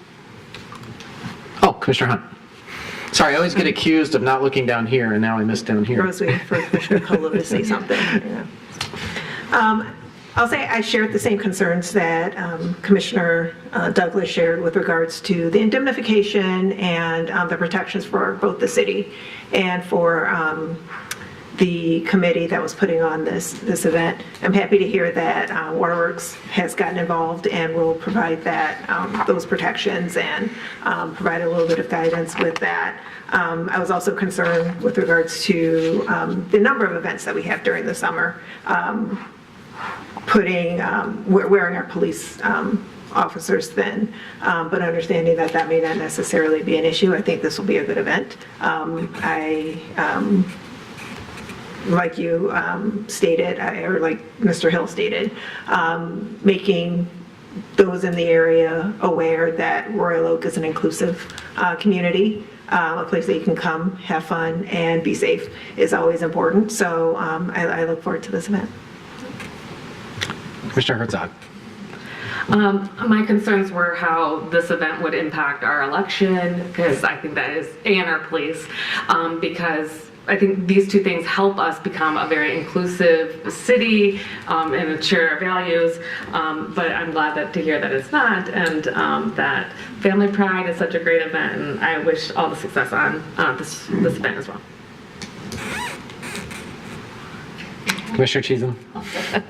Well, of course, I was really worried I wouldn't be able to get my vegetables, and now that I know that I can, I'm definitely all in, and I will totally be there. I've taken my daughter to Family Pride the last couple of years, and I think that's a great event, and I'm really looking forward to this expansion, this new initiative. So, thank you. Is your daughter happy you're going to be able to get your vegetables? Yes, Certain vegetables. there's some very particular vegetables and particular ways of preparing them. Yes. Okay, anybody else? All right, we have a motion on the table. Without further discussion, I'll call for the vote. All those in favor say aye. Aye. Those opposed? Motion passes. All right, now the easy part. Good luck, and if you guys need anything, just reach out. It's a little bit of a change here, and we're happy to support. So, all right, that brings us to item 10, which is the proposed ordinance amendment 2024-04 marijuana regulations, second reading. Mr. Gachowski. Thank you, Your Honor. Again, on the agenda for second reading is the marijuana ordinance that makes a minor revision to the time allotted to allow those awarded licenses extra time who might be experiencing difficulties in obtaining their CF certificate of occupancy within the time frame originally set forth in the ordinance by extending that. So this is again on your review for second reading for that minor revision. Any questions for Mr. Gachowski? Seems like it's pretty same discussion we had last time, just technical reason why we have it on the agenda to vote twice. And I should say there were no changes between first and second. Sorry. Commissioner Douglas? Move approval. Motion by Commissioner Douglas. Is there a second? Second by Commissioner Herzog. Discussion? All right, with none, I'll call for the vote. All those in favor say aye. Aye. Aye. Those opposed? No. Okay, motion passes.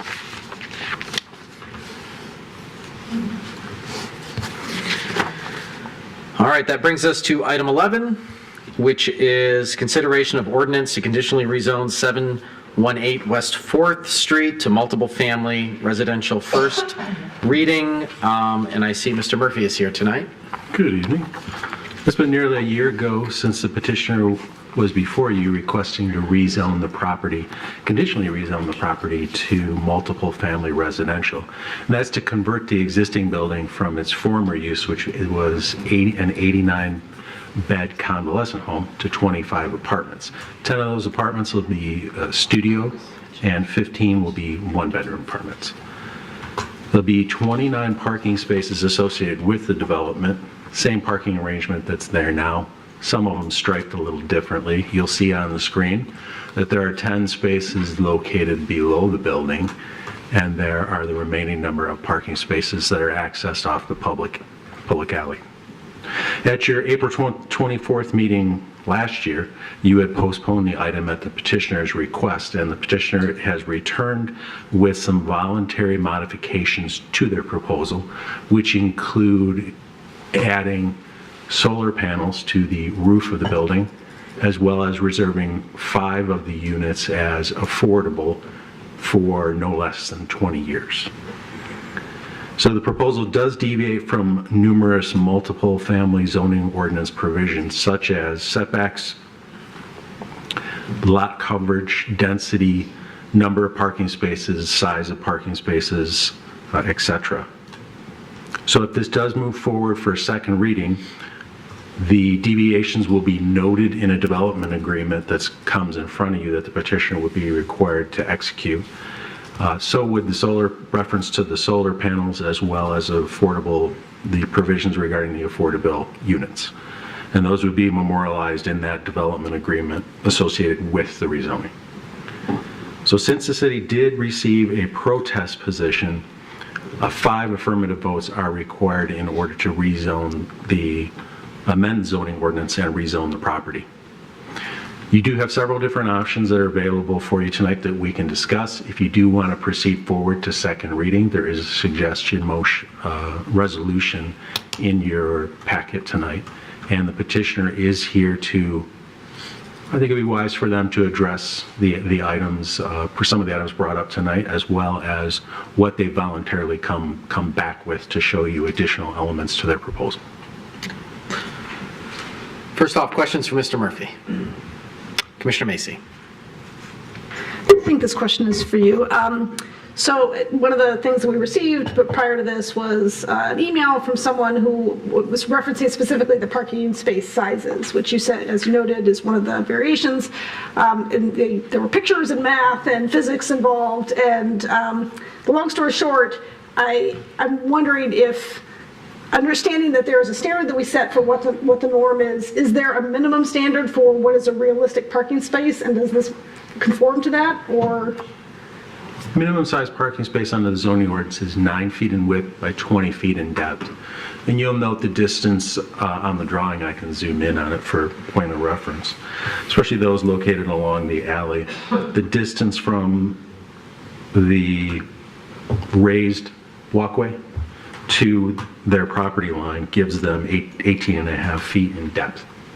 So while that can accommodate many size vehicles, our ordinance is very specific in that it requires 20 feet in depth. So those changes, there's no way for them physically to be able to provide another 1.5 feet. So they're seeking the deviation from that standard in the ordinance to be able to make it as best they can given the circumstances. Okay, and the width? 9 feet in width is the minimum, and they're able to provide that. Okay. And so for the depth along the alley, the depth is shallow, but I think also the alley is also shallow with those parking spaces there. Is that right? It's a 15-foot wide alley, so while it can provide two-way traffic, it's very narrow at doing so. So obviously it functioned for many, many decades for the convalescent home in a fairly similar manner. I think that the parking spaces west of where you see the trash enclosure, those run an angle, and the others on the other side were at 90 degrees. Our suggestion to them was to make them all at 90 degrees so that they could be accessed from either street, Maple or Pleasant. Okay, thank you. The last question about the parking is the underground parking. There were several people, this was stated at public comment and also in the emails we received, that it's not possible actually to get in and out of that. Is there? It's tight. Okay. I think the petitioner can speak to that for you. Okay, thank you. Oh, we'll go Commissioner Cheatham and then Commissioner Herzog. Okay, I have a few questions. So one, the affordable housing units, is that something that's enforceable? How would we know that that's still happening? How would that happen if this was approved? We have, I can think of at least 2, if not 3 other development agreements and where petitioners had voluntarily offered to provide that. And we memorialized that in language that specified the number of units in the prior cases as well as what the petitioner has offered to have those units that are reserved. They're reserved for households that make no more than 80% of the area median income. So that statistic fluctuates on an annual basis. And they would have to provide us that data to demonstrate that at least 5 units were being occupied by individuals. So they'd have to give us income verifications to demonstrate that they're being occupied by individuals that meet that threshold. And then there is a penalty clause in the agreement that they must execute, just like prior petitioners had to as well, that said if they don't, if they're unable to provide that documentation or unable to meet that standard, that they do have to make a financial contribution to the city. Okay, thank you. I had another question about the alley and the 6-foot trees and the masonry wall on the other side of the alley. So I live near this neighborhood and I walked my dog through there, and I'm wondering where those property lines are, because it was just hard for me to imagine that those wouldn't be on those neighbors' property, or are they going to be taking some of the alley for that? It's been a very long time since that contingency was addressed or first brought up by the Planning Commission. It's been a very long time. So my memory is not as good as I'm certain that the petitioners is, as they had to approach those individuals and come to this proposal. So I would defer to them in terms of, it certainly is going to be on the not in the city's alleyway, but on the other individuals' properties, how that discussion occurred and how they came to that resolution that's shown on the drawings. Okay, I have one more question. Thank you for your patience, Commissioner Herzog. So my other question is, because I don't, I'm a newer commissioner, I don't fully understand overlay zoning. So my question is, if this project was going to be for only senior housing, so if it was going to be for apartments designated for seniors, would they still need this multifamily approval? The prior use was a convalescent home. In the report, I don't recall off the top of my head, but several years ago, the current property owner, there was a group of property owners at the time. I believe it's whittled down to one of those individuals now. But those 3 individuals that collectively purchased the former convalescent home went to the Planning Commission and got approval to do interior modifications and make it a congregate living facility, just a smaller number of beds. And they received approval. They applied for a fair number of building permits, started some work, and then it came to a screeching halt. And I have no idea as to why. Perhaps they can address that or not, but it has been approved as, I'll say, a reduced number of congregate units in the recent past. Yeah, sorry, just a quick follow-up. So congregate unit, and I understand that you're kind of going back in time in your memory here. So, but the congregate units, could that be apartments, or could it be independent apartments, or? Sure. Okay. They were, and they provide a certain amount of medical care and supervision as a collective whole health approach. Not only a place to live, but the physicians would visit and they would have medical staff on site all the time. Oh, okay. Okay. So more like an assisted living kind of thing. Okay. All right. Thank you very much. So my question, also being a newbie, we heard a lot tonight that the petitioner was directed to reach out to the community and engage the community. Can you give a little more context about that direction? I don't recall that conversation. Certainly wasn't something that Planning Commission or the City Commission required.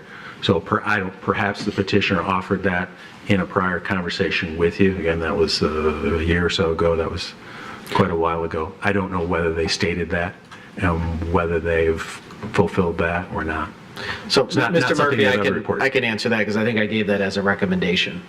I said, it sounds like you need to reach out to the neighbors and talk to them and so I don't know that it was a specific direction that they had to honor, more of a recommendation to go out there, and I can't order them, not a judge. Sorry, Commissioner Herzog? Okay. Commissioner Douglas. Mr. Murphy, I'm going to rely on your institutional knowledge here, but am I correct that at some point in the past, a developer proposed townhomes on that property? Yes, that's correct, and that is noted in the lengthy packet that you have. It's one of the items that's addressed, and I can bring it up if you'd like, that's referenced as a prior Planning Commission action. There was a development that was proposed, I believe it was a total of 16 townhomes, 3.5 stories if I remember correctly. That was quite some time ago. And the Planning Commission turned that down? To the best of my knowledge, yes. In the face of opposition from the community? Arguably, yes. Thank you. So, Mr. Murphy, I don't know if you're the best to answer this question, or Mr. Fenton, or Mr. Grachowski. So there was some remarks made, and it was made at the last meeting a year ago, and remarks made currently by public comment tonight about the property owners. It was described as inability to secure the property, things going on there that were in violation of our code or ordinances, back taxes, and all of those sort of things. So there was some allegations made about that, and maybe, I will ask that same question to the petitioner, but from the city's point of view, are we aware of any sort of scofflaw, behind in, violations or ordinance violations we find them with for It's my building our understanding code that issues? there is an open violation with regard to securing the building, windows, doors, etc. Now, that's been, no matter who's owned the property for the past 20 years, 15 years, that's been a code enforcement violation on and off. Does it happen that the door gets broken in, then they are made aware, they fix it, and that's this continued perpetual circle of... No matter who the owner's been. Okay. Any other questions for Mr. Murphy or any of the staff? Okay, well, I'm going to invite the petitioner to come up here and kind of explain where you're at from a year ago, remind people what the project was, where we're at today, and hopefully you can address some of the questions and concerns as well. My name is Ghassan Abdou. I'm the architect on this project, and I have Woody is one of the 3 owners in this property, so he can maybe help you with some of the answers. Like we said, we was here a year ago, and some of the concerns from the commission was about first cleaning the building, and we've been we did that. We went through the city, we went through the state, and everything is done according to what the owner is telling me. And the other issues, especially they wanted to be more environmental stuff, or like have maybe solar panels to help the buildings. And we went through that process, and we met with the company, and they did study for the building, and they told us because of the size of the roof and beside the mechanical units around it, we can use all the open spaces, the laundries, the public areas. We can use solar panels for that. And also for the 20% affordable housing.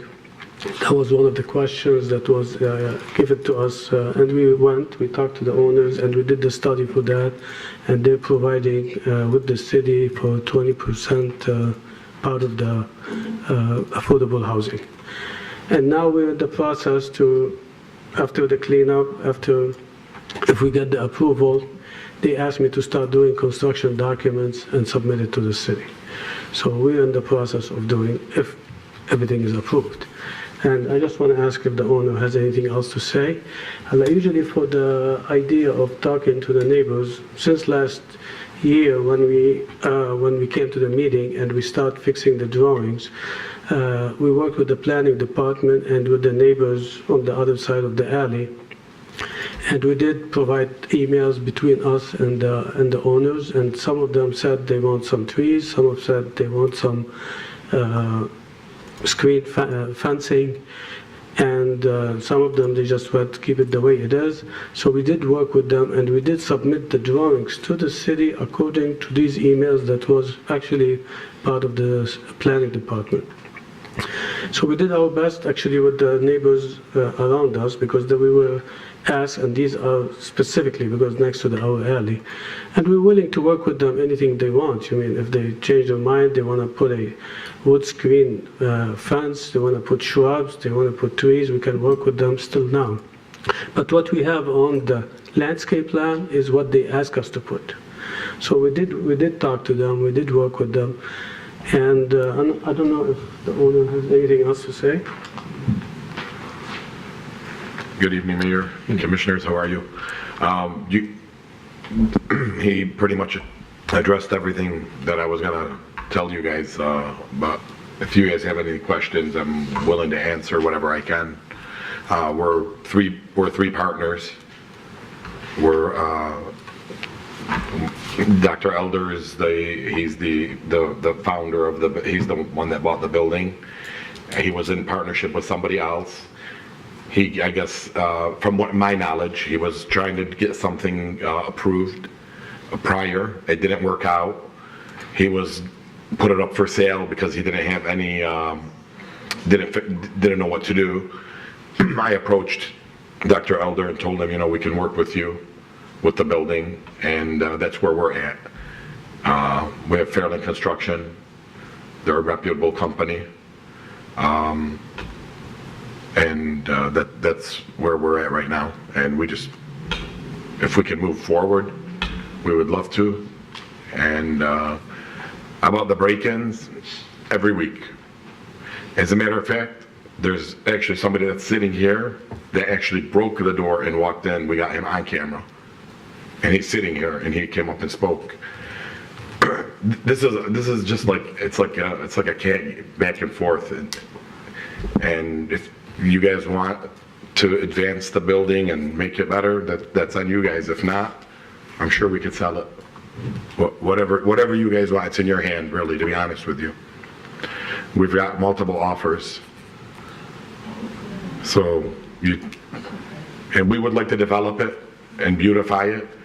You guys have the plans. We've been going back and forth. We're trying to find, we talked to the solar people,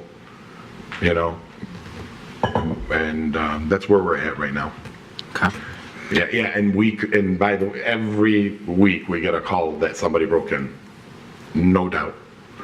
Windows breaking, everything. We're trying. I mean, we don't know what else. We don't know what to do. We can't put new windows in there until we move forward. Once we move forward, we'll move quick. Questions? We'll go with Commissioner Douglas first. Where is Dr. Elder tonight? Listen, Dr. Elder's he's a heart surgeon, and he's extremely busy, and that's why we're taking on that part of the project. Like, we're helping him out. We're his mediators. We're doing everything for him. We have to make an appointment to meet with him. Okay, thank you. I'll reserve anything else I have to say for post comments. Commissioner Hunt. I just want to be clear. Are you an owner of this property, or are you working with Dr. Elder? No, I'm actually me and it's me, Ali Shami, and Dr. Elder. We're partners. Did you become involved within the past year? Yes, we became involved before. We became involved before we came to the meeting. It was how long? About 2 years? 2 years. Yeah, about a year. About a year and a half ago. Actually, 2 years. they hired me, not that. Yeah, we hired Okay. A question about the affordability. Yes. It was my understanding at one of the last meetings, I understand that it was supposed to be a less expensive type of housing, not necessarily affordable housing. I understand right now there's 20%. 20%. About 5 units that are going to be designated to be. The remainder of them, it's my understanding that they're smaller units. It's close to downtown. Walkable. Is there a plan in place to keep those types of units a bit, more affordable? Not necessarily keep the affordable housing, but. Well, they're going to be within the neighborhood, the range. That you can't. I mean, how big are they? 500, 600 square feet? Yeah. I mean, you can only get so much. There's a market value. Mm-hmm. I mean, you can't charge $3,000 for a unit. I mean, it's going to be affordable to anybody that. But we also don't want to make it too low to have anybody there to. There's got to be a balance. We have 5 affordable for the housing commission, and we'll follow the. We're going to have, I'm sure, a realtor that's going to guide us and tell us what we're going to be able to get, and we're going to do things, properly. So you mentioned sustainability, and the only reference was to solar panels. Is there any other sustainable initiatives that you're putting in? Any EV stations? Yeah, I mean, EV stations, if we can, if it's required, but we are doing like sustainability with all the mechanical, with all the toilets, with all these like plumbing issues, all the inside the building. We're trying to make it all sustainable, using the materials that it's actually serve less water and do most work for sustainability. So that's part of the design we're doing. So. Okay. All right, thank you. We'll go Commissioner Macy. I just want to follow up about, you said something about like being ready to get going on this, and I guess I want to hear more about that, because I also heard you say that you don't care what we do up here, and No, I didn't say I don't care what you do. I said I would like to get moving forward. If I said I don't care, I apologize. Okay, No, if I did, I apologize. I don't recall saying that. All right, understood. I mean, maybe it wasn't that, but the impression you were giving was kind of like, I've had enough to hear, and that's what I'm asking is, I understand that this has been a very long process, but we've all been burned before too, and so I kind of want to hear what the plans are and what it would look like if you get approved. Are we going to be sitting on this and there's going to be, break-ins for the next 6 months, or what's the plan that you're talking about to move quickly? Well, we need your support to move forward. To start off, we would have to get the approval to get it rezoned. And then I guess after that, there's another meeting. Planning. I mean, so this process is going to take another year. It's not like, and then we're going to still have the same comments, the same people, same everything, same us. We're not going anywhere unless you, and when I said unless you guys want us to sell the building, which I don't know, if we really don't want to. We want to move forward with doing this project. We could get a pretty penny for that building. There's no doubt. It was when Dr. Elder was by himself. He had an offer, and I talked him out of it. So, and we are the ones that continued this process to get it to where we're at right now, to the second meeting. Commissioner Douglas. Yeah, I take back what I said. I'm going to ask another question. Sure. What reassurance, given your track record on this property, how can we be confident and reassured that you will actually do what you're saying you're going to do? Do you have the financial, is there actually financial backing and ability to do that? Do you have the ability to move rapidly here, at least as rapidly as the approval process will allow you? Because honestly, it's not a good track record and not a source of great confidence for us. the three of us combined, we're financially stable. Dr. Elder's financially stable. I don't have our bank statements, but I mean, once we get approved and we get moving, you'll see the process. I mean, you guys are the one. It's in your hands. If we do anything wrong, obviously, you guys can penalize us. We want to move forward. And the finances, you could look. I mean, we can't even get a whole. We can't even get Dr. Elder here because the guy does heart surgeries, 4 or 5 surgeries, weekly.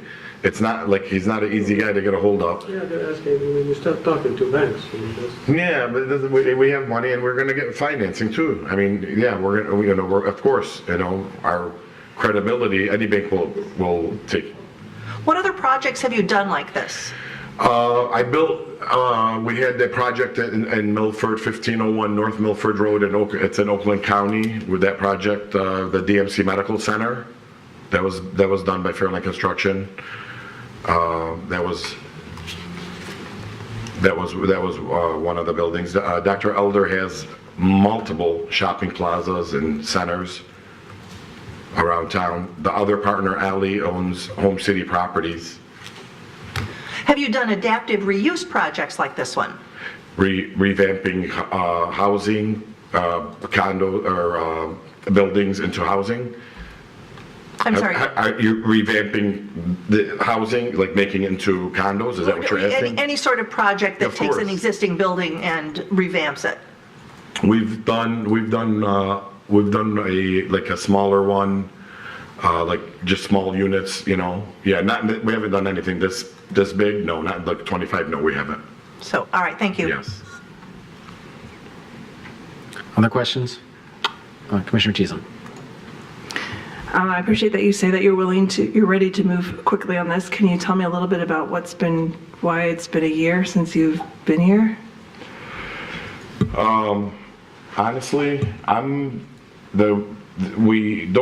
don't know, like the process. Ally's been doing the process with sending the information and getting people to come out to do like the analysis on the solar. That took a while. Everything seems like that was taking a while. The cleanup. The cleanup was actually, the cleanup took a while. Everything was like, it was taking us, a minute. But when we did the roof, we pulled the permits, we got it done in a week. We got the city to approve it. We did the coping, that was approved. I mean, that was done, the coping was done in about maybe 10 days. So the water would stop leaking coming in the building, the cleanup was done pretty quick. And I have another question. Sure. So, as you, I'm sure, are aware, there was a petition. We had, a large portion of the residents surrounding this property sign that petition. You mentioned that you worked with the immediate property owners about that, shielding the trees or the masonry walls. I'm wondering, what other interactions you've had with other residents to try to, build relationships, build bridges there. Yeah, I haven't really personally talked to anybody myself. Anyone on your team. I'm happy with anyone on your team. Yeah, well, I'm sure Ali's the one that's been, he's the one that I think talked to the people behind us with the alley. That was the one last time when we came. That was a big concern. Somebody stopped him outside and talked to him. He went there and he met up with them. They said they wanted trees. Then they called them back and told them they wanted a fence. So we whatever they want, we'll do. It's mainly with the immediate. It's really the people behind us. I mean, the others are. I mean, what do you want me to tell them? What do they want to hear? That it's the same thing every time. We're going to hear this, like in anything you submit or approach, even if we sell it, it's going to be probably. I'm sure nobody wants anything to. I don't know what they want. Do they want it just demolished and not to look at anything? I don't know. I know it's an eyesore, but I promise. I can promise you and give you my word. If we get started on it, we'll work quick. If the permit process is quick, we'll work quick. And that's a promise. That's. And we would have no choice, even if if you get a construction loan for a building like that, you have to follow the direct orders of the bank to get to the next step to get your draw. I mean, it's not like we can just go out there and just start doing minor things and just no, we're gonna have to go full force, you know? And obviously we're gonna have to start with securing the building. I mean, there's nothing you can do, even if we put new doors they're breaking in. It doesn't matter. It doesn't matter what we do. They're gonna break in. So I have a question. Yes, ma'am. You had mentioned that, if this isn't approved, you would sell the property. I think from an economics point of view, you're the most informed about this property in terms of right now you've proposed an adaptive reuse of the existing building to convert it to so many apartments. I think in the past there's questions about less apartments, questions about demolishing and putting single-family homes. We know we had, reminded again tonight, there was a plan for townhomes that was denied at some point. In your opinion, if you were to sell this, what would somebody buying it want to do with it? Probably the same thing. But if you're denied here, I would assume. I don't know. I mean, if we're denied, then I can't answer because I don't know what the next person is going to want to do. I mean, usually, let me say something. I think if somebody else want to buy it, they're going to tell them, give me 6 months to go through the process. And if they don't get the apartments, they're going to say we can't buy it and they're going to leave. So I think this is kind of part of the process how it's going. People don't buy it and decide to do something. They have to go through site plan approval. They have to rezone it. If they get it, they'll buy it. If they don't, they're going to leave. So. Yeah, because I did a little bit of, if I remember correctly, I did a little back of the hand math. And, if you take the purchase price, taxes, interest, everything paid to date, which is a sunk cost, which I personally wouldn't include, but some would. And then you have to demolish the building and prep it and all of that. And that could be hundreds of thousands of dollars. Then you have 2, maybe 3 lots. And then if you do build $1 million home, at the cost of construction today, and even if you could get it to be $1 million, the margins are really, really thin. So I do think that there's some density that probably has to happen on this parcel. And obviously adaptive reuse is, the simplest way that anybody would look at it. I would say that. But I guess we had a proposal back in the day that said, hey, we could tear it down and build these, but again, it had density, right? Because without density, nobody can afford to do it. Yeah. I was just curious if you guys knew or had any thoughts, but your answer, to be clear, is... saying he can't sell it, but I'm telling you, if they don't get approval from you guys on the board, nobody's going to buy it. Because they need to make sense. The numbers has to make sense, so nobody's buying it. Especially with the interest we have right now. If the numbers doesn't make sense, nobody's going to buy it. Okay. Any other questions? You guys have anything else to add? I can say that I was told the minute we get this approval to start doing the drawings. I know they're pushing me on this. I did work with Uri and Ali. They hired me, and I met Dr. Elder through them. So I wasn't hired by Dr. Elder. But they're pushing me to get things done.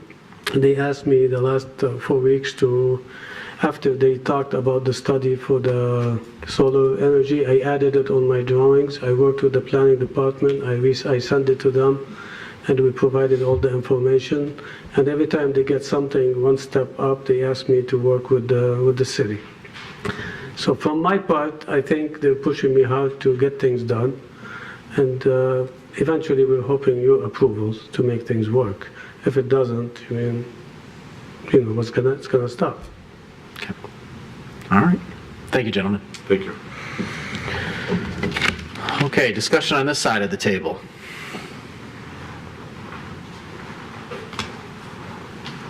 Mr. Douglas. All right, I'll go. So when this was before the Planning Commission, I held my nose and voted for their proposal. It was a split decision by the Planning Commission. I based my decision on several factors. One is adaptive reuse is sustainable. It preserves, existing resources. It doesn't put, bricks in landfills. 2, it maintained the scope of the building. That is, it remains a 2-story building. Of the variances that they are looking for, half of them are related to setbacks that already exist on the property. It's not something special that's going to happen. There is demand for rental housing in Royal Oak. This is a great place for rental housing, and in fact, there are apartment buildings a block away, so you can't say that this is not a multifamily opportunity.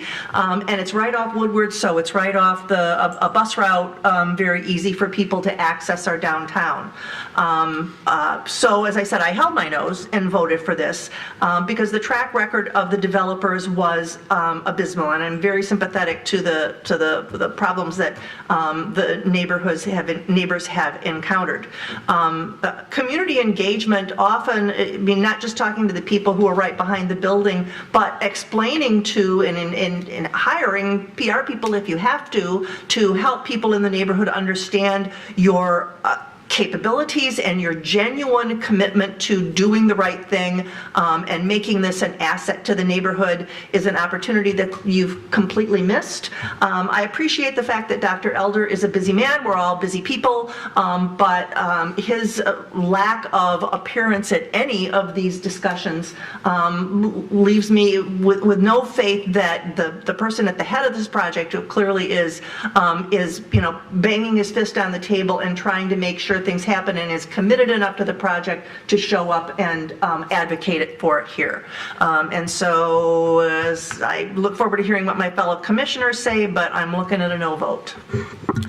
So I'll just say I agree with everything Commissioner Douglas says, with the exception, I think, Dr. Elder, we have things that are petitioned in front of us all the time where the shareholders are in New York City. They're big companies, Consumers Energy, and the CEO doesn't come in and present. But we have an owner, somebody that is a partner in ownership and an ownership stake here. So I will give Dr. Elder a pass, and just having some experience, unfortunately, with cardiologists. I know how busy they are and how, they shouldn't be restricted from investing in properties. But, I understand your point. I'll just say that to me is not as big a point. I will say that, and just echo the adaptive reuse, I have concerns that, and I said it before, and we've seen this in other parts of the community. If you go up and look at the old Demos Auto Workshop, we did not move forward with a proposal there. There was a significant neighbor participation in the meetings. They made a lot of good points. There was a timing issue that we felt didn't merit, going over the public and making a decision, which expired the developer's opportunity on the property with the seller, and that project didn't happen. And I get complaints from neighbors all the time that live in that neighborhood, like, how come you didn't approve this? Why didn't you do this? We don't get to pick and choose what goes on the property. We can only give a thumbs up or a thumbs down as to what's presented to us. In our context and our decision making here is not only the individual merits of the neighborhood, which I think there's some very valid concerns, but also the broader needs that the community has. So when I see affordable housing, when we see adaptive reuse, when we see solar panels, and my experience has been different. My understanding is Strawberry Solar is a legit solar company, and their analysis looks, pretty good in this presentation. So we have to balance all of that, right? Because I don't have that ward, they don't have this ward. It's, overall, what are we trying to achieve as a city? And if we turn down every single project in the community, we wouldn't have any projects, right? We wouldn't have grocery stores. We wouldn't have the things that we enjoy. I think this one, my concerns, what I'm trying to weigh in my head is there's this definite track record of, having some issues at the property, starting the work, maybe not pulling the permit, having to go back and get a permit, the property remaining vacant for a very long time, big gaps between work. And then also, while I appreciate the engagement of the neighbors directly behind, there's a bigger neighborhood. But I also understand if, someone's kicking down your door and it's someone from the neighborhood, maybe you'd be a little bit reluctant to meet with the neighbors. I don't have that luxury. I go into the line of fire all the time in hostile neighborhoods, and I take my punches. But I can empathize and understand maybe why you wouldn't do that, but I don't think that's a great idea. I think even if you get kicked out of the church or whatever you're meeting, showing that face is really important and listening, because you never know what's going to come out of it. You never know what's going to come out, what creative idea. When I've been sitting up here 12 years, sitting on planning. I've been up here as a commissioner for 4 or 5 years, and mayor now 8 years. And I've seen a lot of projects get approved, and I've seen some that haven't, like I talked about. And I think when we talk about property valuation, that I think is, I think what's there now is decreasing the value of the property. I can't point to an example in Royal Oak where we've built a multifamily development in a corridor, near inside a neighborhood that has devalued the housing. So while I understand the immediate, the first thought up here, at least for me, how I make judgments is I have to look at the evidence. And I say that one, that concern was brought up. I wanted to address it. I don't see that happening in this case. I think the traffic, I don't see happening in this case. We get thousands of cars. I think it surprised me on my street over 700 or 1,000 cars a day. And if 10 more came or 10 less, it's not going to change my street. And in these particular cases, going back when there were 89 people, it was their home. Maybe it wasn't the most ideal home as they were coming to end of life, but 89 people did live there. They had visitors and they had workers. So, I don't see the traffic being an issue. I think what it comes down to, what I'm sensing from the neighbors is, at least most of the neighbors, what I've surmised is it's ideally, who wouldn't want to park in front of their neighborhood, right? Tear it down, make it a park. Ideally, who wouldn't want 3 single-family homes? That makes sense, but the economics probably aren't there. So if anybody takes this over, I see adaptive reuse and using the building as it is probably the most likely. We saw the townhomes before, and we see this coming in front of us. So I don't know that we're going to be able to wait and pick and choose. So I think we have to look at this seriously, but I think what I surmise from the neighbors is maybe, the developer, the operator, hasn't worked well with the neighbors, and that gives you grave concern about the future of this property and about whether or not, once it's established, will it be maintained and all of that.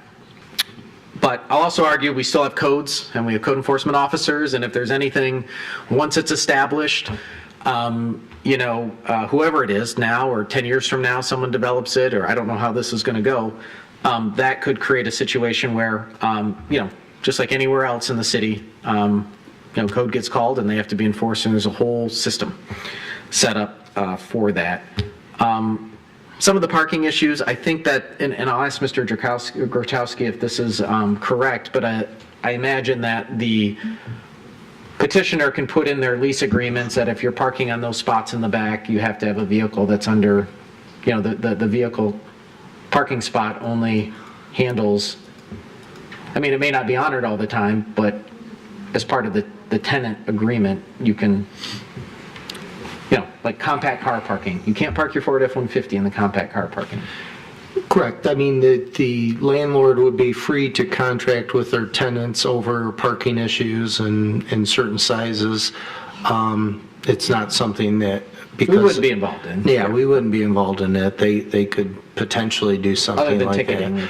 Whether or not it's adhered to is a whole nother issue. So there's, some balance there, but again, I think it comes back to, in my head, what I'm trying to weigh is the neighbor engagement, and, there's no way to tell, if someone's going to, get the project done or not, and are they going to do it well, and they're going to work with neighbors. So I think for me, too, I also wonder and question, okay, if something doesn't happen here, will this stay vacant for another 5 years? And will it be the same perpetual thing? And not to say that you can, just take this to get rid of a, ugly vacant property, but I'll point to Demos and I'll point to a couple other projects that didn't happen in the city, and, they're still in really bad disrepair. And I don't know if this is the optimal or perfect project. I do appreciate the adaptive reuse. I do appreciate the petitioner's effort to look at affordable housing and to put solar in. I think those are great strides on a piece of paper, but in the back of my mind, I'm just wondering about, executing flawlessly with the neighborhood is the only question I'm debating, and I'm weighing against these benefits and city needs versus, maybe some misfires that maybe you guys aren't even responsible for. It could be, previous ownership or at least previous management. So, anybody else? We'll go with Commissioner Hunt, then Commissioner Macy. So when I saw this, this item on the agenda, I was excited because it was my hope that we would start moving forward with getting a dilapidated building back into good repair and in good use. And I saw in the plan some changes, some upgrades from what we saw at the last meeting. But I don't necessarily have the confidence that there will be execution on that. From the lack of communication with the neighbors. I understand, Mr. Mayor, that you recommended it at the last meeting, and I don't necessarily believe that that came to fruition. I appreciate the fact that the building will be reused. It's not going to be demolished. It's not going to have all this material into a landfill. It would be more sustainable use of the building. But from what I heard this evening was a lot of whatever you want, and this isn't our project, this is your project. And it's incumbent on you to come to us with what it is that you plan on executing and how you're gonna execute it. So I don't feel confident that this will go as smoothly as we would have hoped, and I don't feel confident that this will be a easy process or a beneficial process for the neighborhood. So I believe I'm leaning more toward Commissioner Douglas's statement of a no. Commissioner Macy? Well, I count to 5 really good, so that changes what I'm going to say a little bit. I think we've been through this several times now. All of us, the neighbors have been through it for decades, and we've been through it up here, especially our 2 planning commissioners who've been dealing with this for a long time. What I get very stuck on is it doesn't seem to me that there is a practical way to develop this property that will be satisfactory to the neighbors. The neighbors have ideas about ways that they would like to develop the property, but they're not the developers. And if the property was for sale and they thought they could make a mint off of it, someone could have bought. But I especially think that it's going to be very difficult to sell the property, as it's going to be obvious, the history of this property, that no one is going to be able to develop it because it keeps coming in front of us over and over again and getting turned down. So, like I said, I can count to 5 really, really well, but it feels like almost half of the complaints from the neighbors were about the state of the building and the disrepair and the break-ins and those sort of things. And that's going to continue if we don't do anything with this property. So, like I said, I can count to 5, but I'm sorry that we're not able to move forward on this because it's been an eyesore, and it seems like it's going to continue to be one in the city. Yeah, I'll just kind of build off that because I'm on the fence, but I will say you make a valid argument, Commissioner Macy, that if this is denied today, just putting on a business hat, what I would see happening is then this property is flagged. The developer will have a hard time selling it, and it might take 2, 3, 4 years. And now the developer has really very little incentive to the owner of the property to maintain it or do anything because they're just, they'll pay their fines, do whatever, and do the bare minimum until and since they bought it at let's say a lower price, and that the owner has multiple properties all over. It's not like if this were my family trust owning this, I'd be, oh my gosh, this is very expensive. We have to unload this. But the fact is you're dealing with somebody that has multiple properties or whatever and can afford to hold on to it and hold out. I mean, they've showed that. I'm not saying that's the best or most noble or most fair behavior, but the practicality of the situation is, what are we trying to do as a commission here? Are we trying to, wait and for something to come in front of us that everybody's in agreement with. I don't know if that's ever going to happen. You're never going to get all that agreement. Or if we say this one isn't it, even though it has the project itself, regardless of the petitioners, the project itself has merits. It's adaptive reuse. You know, it's really zoned for, or it's you know, the units would fit into, you know, our housing demand that we need, as well as the affordable units and the environmental sustainability features of it. So then the question is, it's kind of a tough spot. Sometimes there's never a great choice, but for me, I feel like even though it may not be the perfect project that everyone can agree on, given the history of this project or this property, I would, if I were a betting man, I would bet that the way you see it right now, if this doesn't pass, the way you see it right now is going to be the way it's going to be for another 5-10 years. I mean, that's just the economics and the dynamics of it. And whether I agree or like that outcome, it's a factor that we have to weigh up here. Commissioner Douglas? I will point out that there comes a point in the deterioration of a property in this city when the city itself has the capacity to condemn a building and demolish it. So that's out there as a possibility. And that takes years too. Yeah. Commissioner Cheatham? Yeah, so this one's hard, and I'm pretty on the fence as well, because I'm definitely in favor of housing. I'm in favor of multi-family housing. I don't necessarily share all the parking concerns. Where I live, I'm surrounded by multi-family housing, and a lot of the people who live there don't actually have cars, because we do live in, you know, right near downtown. You can walk to a lot of amenities. You can get to the bus. So I don't know that all the parking issues are going to come to fruition, and I do think that that it is going to be a high-density project that goes there, whether it's this one or something else. Like, I do think that is the reality. But I don't like, you know, I'm disappointed in the owners. I wish that they would have taken some time to engage with the community. I feel like bridges could have been built, but that isn't really what's, you know, whether I like the owners or agree with how they move through life, that's not exactly what we have to decide upon. We do have to decide on the merits of this and what it offers the city. So it's a hard one, though. I appreciate hearing my other colleagues up here thoughts and ideas. Mr. Herzog? Since I haven't spoken on this, I feel the same as all of you. I'm torn between the ability for sustainability and the things that we need in our community as high density, and just like you, I don't think the parking will be an issue with the walking. But the confidence, like over the past 8 years and how this hasn't moved forward at all, doesn't give me high hopes that it will move forward if it does get passed. So I'm also on the fence with all of you. No one said it was going to be easy to earn your $20 tonight, Commissioner Herzog. Commissioner Douglas. Well, I'll see what happens and make a motion to deny. We have a motion by Commissioner Douglas. Is there a second? Second by Commissioner Hunt. Discussion. All right, all those in favor say aye. Aye. Those Do we want a roll call? Do we need a roll call vote on this?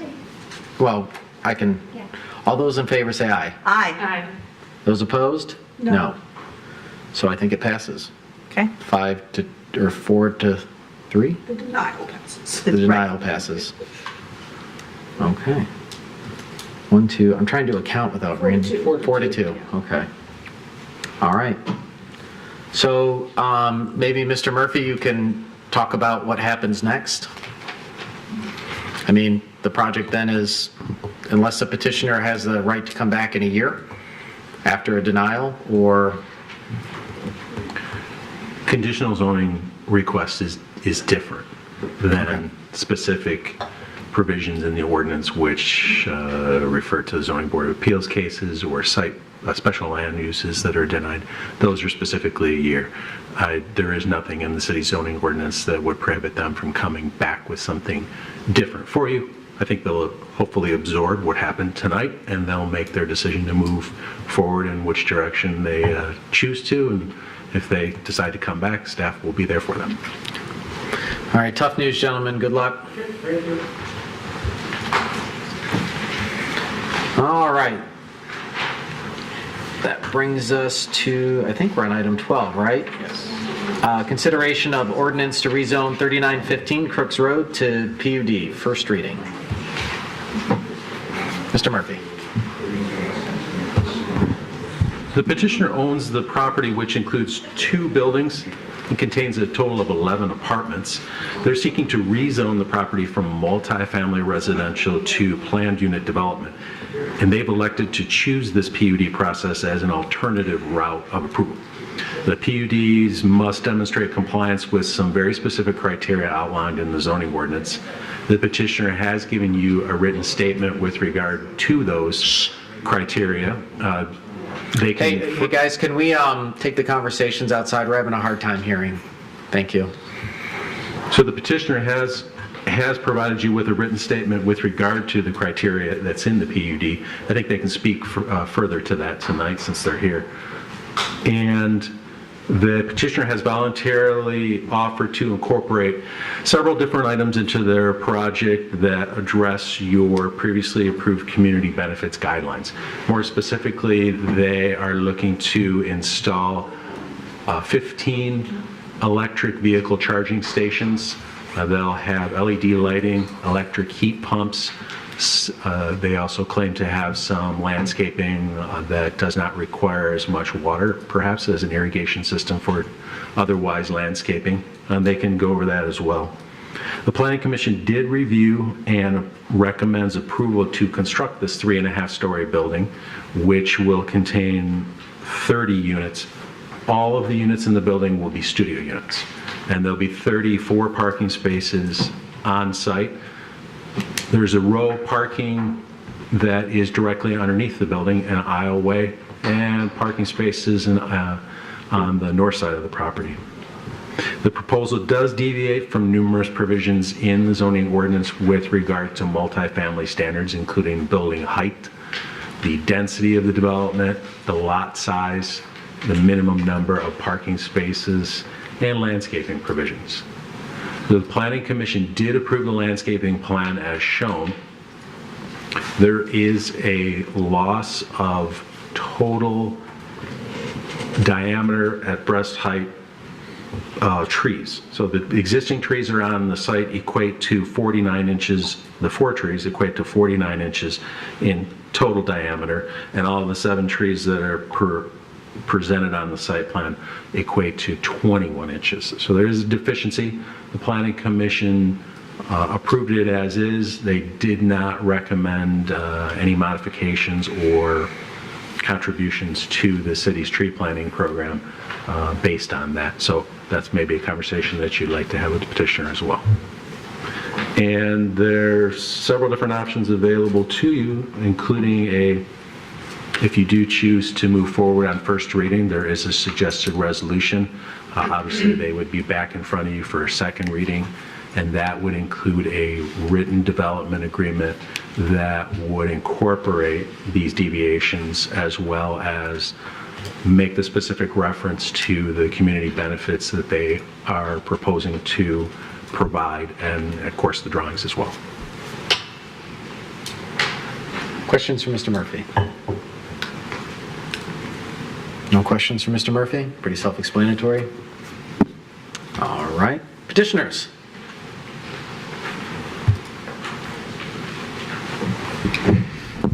Good evening, Mayor and City Commissioners. Dennis Cowan with Plunket Cooney. I'm representing Amber Apartments, which is a now second-generation owned company here in the city of Royal Oak and Clawson and Troy, but Royal Oak's always been the home base. We have a project that is a rebuild of an existing property. I'll talk about that in a second. But we believe we have a right project in the right place at the right time. We had no neighborhood opposition. We had a unanimous vote of the Planning Commission at its December meeting. We're very pleased with that and the comments that were made at the meeting. So with me this evening are Jerry Amber, one of the principals of Amber Apartments, who some of you have seen before on other projects, and also Jim Schneider of Schneider Smith, Royal Oak architectural firm, which has designed this building. So the current building was built in 1972, and Jerry tells the story that his dad and uncle had this brilliant idea, both of them being architects, that they were going to do modular construction because that was the new thing. The new thing lasted one building, right? One building, and that's what's there. And that's why it's kind of an odd shaped type thing, and it was kind of their experiment, and they quickly went on to more traditional methods of building apartments with the other ones in Royal Oak. So that being said, it has outused its usefulness as a apartment project, and the opportunity is there to build something much newer with a lot more amenities than this particular existing apartment building has. We did have a challenge with the fact that this property, and you may know it's on the west side of Crooks. It's a little bit, just a little bit north of Lexington, that dumps in and dead ends into Crooks, and it's only 100 feet wide. So there were some definite challenges, and that's why we have all the deviations we have, because if we had 200 feet, we probably wouldn't have anything, but with only having 100 feet, it makes it very tight, and that's why all the property or the new construction will be on the south side of the property. So the PUD is being asked for us to allow us the density and make this an economically viable project. The good thing about this project is it is absolutely consistent with everything else on that west side of Crooks. As you may know, just about everything from 13 Mile up to Normandy is a multifamily, except for the Chester Street Memory Center, which is a little bit south. Amber does have one other building. Two other buildings in this stretch. One is, both of them are very new, that were built by Normandy right at the corner, and just south of that, new construction that occurred several years ago. So this is a favorite spot for the company in this stretch of apartment buildings. We do, I believe, meet and exceed the criteria that you need to consider, and I will be willing to answer any questions on that. And also with the community benefits, I'm going to invite Jim up to talk just a little bit about the features of the project, but we do have many environmentally sustainable features. I think the thing we're happiest with is the 15 EV charging stations that are being proposed for the site. So I'll let Jim spell out some of the other features of the project as he is the architect of record. Good evening. As Dennis said, we are looking at environmental. There's a lot of talk about affordability too, and my firm has designed or renovated about 40,000 units of housing, majority of it affordable housing. I count probably 4 of the largest affordable housing developers in the state as clients that I've worked for 25 years. So we know a lot about it. We renovate a lot of units. So when you start talking about sustainability, I can tell you from firsthand experience, one of the best things we can do is build buildings out of sustainable materials. There's talk about, solar and all those other things, which I'm in constant contact with our mechanical engineers, electrical engineers. We're always looking at, various green technologies. There's some amazing stuff right around the corner that hasn't quite been introduced yet, but again, I would say the things that we're talking about, using sustainable materials that are available within a reasonable radius. One of the largest costs of construction is transportation of materials to the site, which also tremendous amount of fossil fuel used to do that. So I think we need to expand what we think of as sustainable housing beyond just the energy use side of it. So given the size of the units, by their nature, they're going to be pretty reasonable in terms of affordability. If you actually look at Amber's webpage, their rental structure versus a lot of the new construction in town is modest compared to what we're seeing a lot of the rent at. So I think that, obviously we've increased the tree canopy, we've increased the green space, we've reduced the asphalt and the stormwater area that's currently on the site. So I think given what we're working with here, we've made great strides towards improving this, and be happy to answer any specific questions if you have any. Any questions for Mr. Schneider? Okay. You just did say 3% decrease in stormwater area. Does that mean the runoff, stormwater runoff? Yes, the hard surfaced area. We've decreased from what is actually there currently, even though we have many more units. So. Is there detention on site right now? There is not. So, yes, we have the runoff of 3%, but you will be putting detention in? Yes, we will. So, not that it's a huge environmental factor, but it's a sewer backup factor. Yes, to trap that water and keep it out of the system, so that is an improvement with the development. Yes, it is. Okay. Any other questions? Commissioner Hahn. I'm not sure if you're the person that would answer this. Okay. Or perhaps Mr. Cowan. Yeah, sure. So there are tenants on the property now. Yes. They will be located to another apartment. What will happen to those tenants? Will they just be kicked out? Or? Mr. Amber's told me that all the tenancy in the last couple of years have changed from month to month because they knew something was going to happen here. And the tenants will be given ample time to look for another apartment. They'll be offered an opportunity to go somewhere else in the Amber system, which is in 3 cities. And I think, how many buildings in Royal Oak? 29 locations. Yeah, 29 locations altogether, so they'll be offered that first. They will be offered the opportunity to move back into the new apartments. But some may want to stay, there's a lot of competition up and down that row of apartments. So some folks may want to move just once. So we'll see. But the company's going to work with its tenants. They've got some loyal tenants there, and they'd like to keep them in the Amber family, so to speak, of buildings if they could. So that's what's going to happen. Because despite the misconception that people who rent in any city are transient, that they come and go, many people like to stay in their rental. So I just want to make sure that they will be offered an opportunity to come back in. I mean, not at this location, but in speaking to Mr. Amber before, they've got a couple tenants who lived in Royal Oak for 30 years. Mm-hmm. I mean, they don't want to move. They love where they're at. They love the location. They love the city. They're as invested in the city as anybody. So yes, that is definitely a misconception. Anybody who ever says that, I cringe when I hear people talking about tenants as if they're, they have no interest in the city. Many of them do. That's why they move here, because they think this is a great place to live and they want to be part of it. So, thank you. Yeah, you're welcome.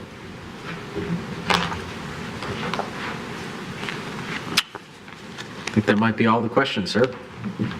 We're glad to answer any others if they come up in discussion. Thank you. All right. Discussion here. I mean, 2 of us have seen this once or twice.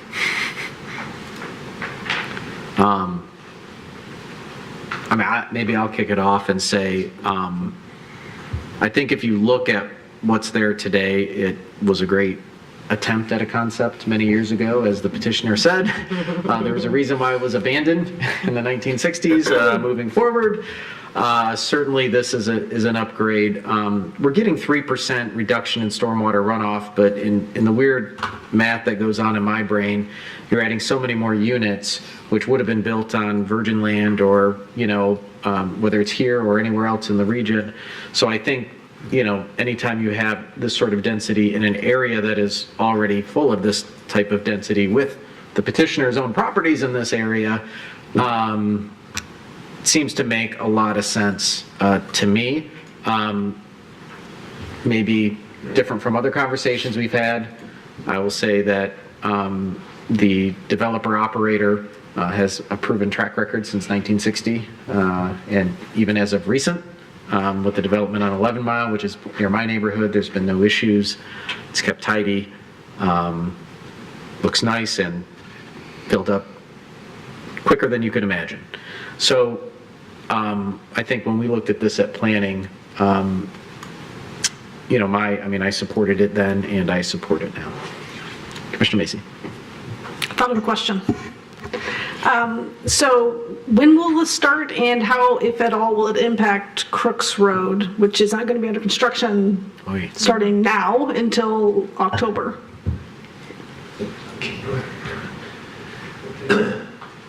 Well, assuming you approve it, we'll start construction documents. That process will take probably 60 days or so. Start bidding, start the work. The only thing really that would impact Crooks Road would probably be the utility hookups, like water main, something like that. But for the most part, other than ingress and egress of the construction traffic, I wouldn't see that we'd be impacting Crooks. I would think the timeline to build it is probably going to be maybe 2 or 2 back. What was that? Next year. Yeah, it'll be a 12-month process to build it, probably. Okay, sounds good. So you're aware that Crooks is going to be under construction for the next 6 months, all right? That was my question. Okay. Any other questions? Any motions? Commissioner Macy? Seeing as this was unanimous at Planning Commission and has been well described by the petitioner and the mayor, I will move approval.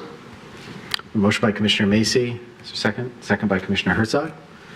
Discussion?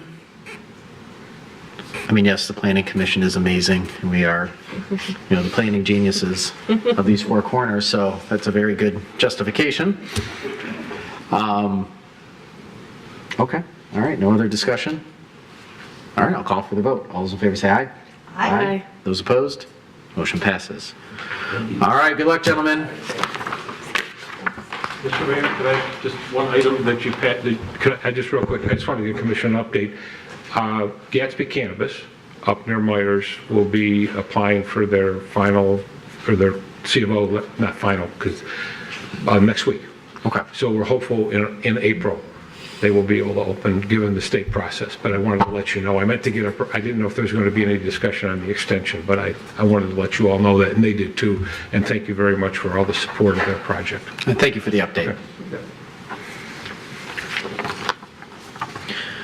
Okay, that brings us to the last item on the regular agenda, or not regular agenda, that was added to the regular agenda, which Commissioner Douglas added, which is related to the city manager search. Commissioner Douglas? You were going to kick this off. Oh, you want me to kick it off? Yes, you were. Okay, all right. Well, I will say that it's always a journey here in the city of Royal Oak, and we're very blessed to have good people work for us here, to come through our doors. Some stay a long time, some stay a very long time. And while Mr. Brake had departed this organization, this government, I'll say Mr. Todd Fenton, our Economic Development Director, stepped up and said that he would fill the role as interim city manager, and we applaud him for that. We understand that it's a very daunting task to come in and do anything interim, and he did it because he loves the city, and I think he wants to see it succeed in every way. We did receive a notification from Mr. Fenton, being as talented as he is, that he has made a decision to go to the private sector, which is completely understandable, and that has initiated a little bit of a quicker process related with our city manager search. So I can only say amazing things about Mr. Fenton. He's been here for about 10 years. He was the bull charging ahead of the entire pack, if that's even a statement, with a lot of the amazing progress we've seen in this city. I don't think there's a community in Michigan, let alone Metro Detroit, that, per capita or per square mile, has seen the amount of economic development that Royal Oak has seen over the last decade. And notable projects from this entire Civic Center project to a number of Class A office buildings going into our downtown and throughout the community. And that doesn't happen because folks come and petition us. It happens because of the effort of committed people who care and have concern and are out there pounding the pavement to bring the very best opportunities to this community. And the residents of this community have benefited tremendously over the last 10 years of Mr. Fenton's work. And they've benefited tremendously over the last few months of his efforts here to step in as interim city manager. And so, Todd, I can only say amazing things about you, but I don't know if you have anything to add. I don't know, I'm on the spot. No, I thank you, I appreciate that. It's been a highlight of my career being here. I've wanted to transition back into the private sector and work on development from there, and that is what I'm doing. So my last day is May 17th. I'm here to do whatever I can to keep the transition to the next interim as smooth as possible. As I said, no complaints at all. It was a decision that was bittersweet. It took a long time for me to make, but ultimately I think I'm making the right professional move for myself at this time in my career. So thank you for everyone that I've worked with here and people who are no longer on the commission that I spent a lot of time working with. It's been a great experience all around, city staff as well. No regrets, and I would do it again, presented with the opportunity. So thank you. Okay, we have a job opening. And I'll say, and I think Mr. Fenton agrees. There's a couple month turnover here in the city manager role, but we, department heads in all of our departments and everybody working on our staff have certainly stepped up, and we have some of the most outstanding people working on our behalf in this city. And the continuity, Mr. Fenton assures us the continuity is going to continue because of the bench and development that we've built over the years. So while we're going to miss Mr. Fenton, he's got a lot of work ahead of him until May 17th. We have some work ahead of us, and we'll open up a new chapter in the city of Royal Oak as Mr. Fenton opens up a new chapter in his career. Thank you. Okay. So speaking of your work, I'm done. Just kidding. Commissioner Douglas. Yes, thank you, Mayor. So while we, fairly quickly, will need to address our interim staffing needs, we also need to initiate a search for a permanent city manager. And the recommendation I am going to make is that we instruct our staff to conduct a request for qualifications. I mean, you often hear request for proposals, which is a request for someone to give us an actual action plan and budget as to what we want. And in what we would rather do, A, because it's quicker, B, because it's more responsive, is to ask search firms, search consultants to submit their qualifications, their resumes, their past history, their experience, and so forth, and base our selection on their qualifications, and then work with them and their expertise to set forth the best path to find a new city manager in an extremely competitive field. There are multiple city manager openings in Michigan. There's a dearth of talent, and we really need that professional expertise to help us find the best candidate. So with that, I will make a motion to direct our staff to begin the development of a request for qualifications for a search consulting firm. A motion by Commissioner Douglas. Is there a second? Second by Commissioner Hunt. Discussion. Sounds right to me. Commissioner Macy? So this would go up right away and with the deadline of? ASAP. Okay. To be considered at our? Next meeting? Yep. Yeah. Okay. All right. I'll call for the vote. All those in favor say aye. Aye. Those opposed? Motion passes. All right. That brings us to the last part of our agenda tonight, which is the adjournment. notwithstanding anything for the betterment of the people we serve, I'll entertain a motion to adjourn. Commissioner Cheatham Move to adjourn. volunteers to make the motion to adjourn. Is there a second? Second by Commissioner Herzog. All right, any discussion on this agenda item? With none, or on this motion? With none, I'll call for the vote. All those in favor say aye. Aye. Those opposed, motion passes. Adjourned.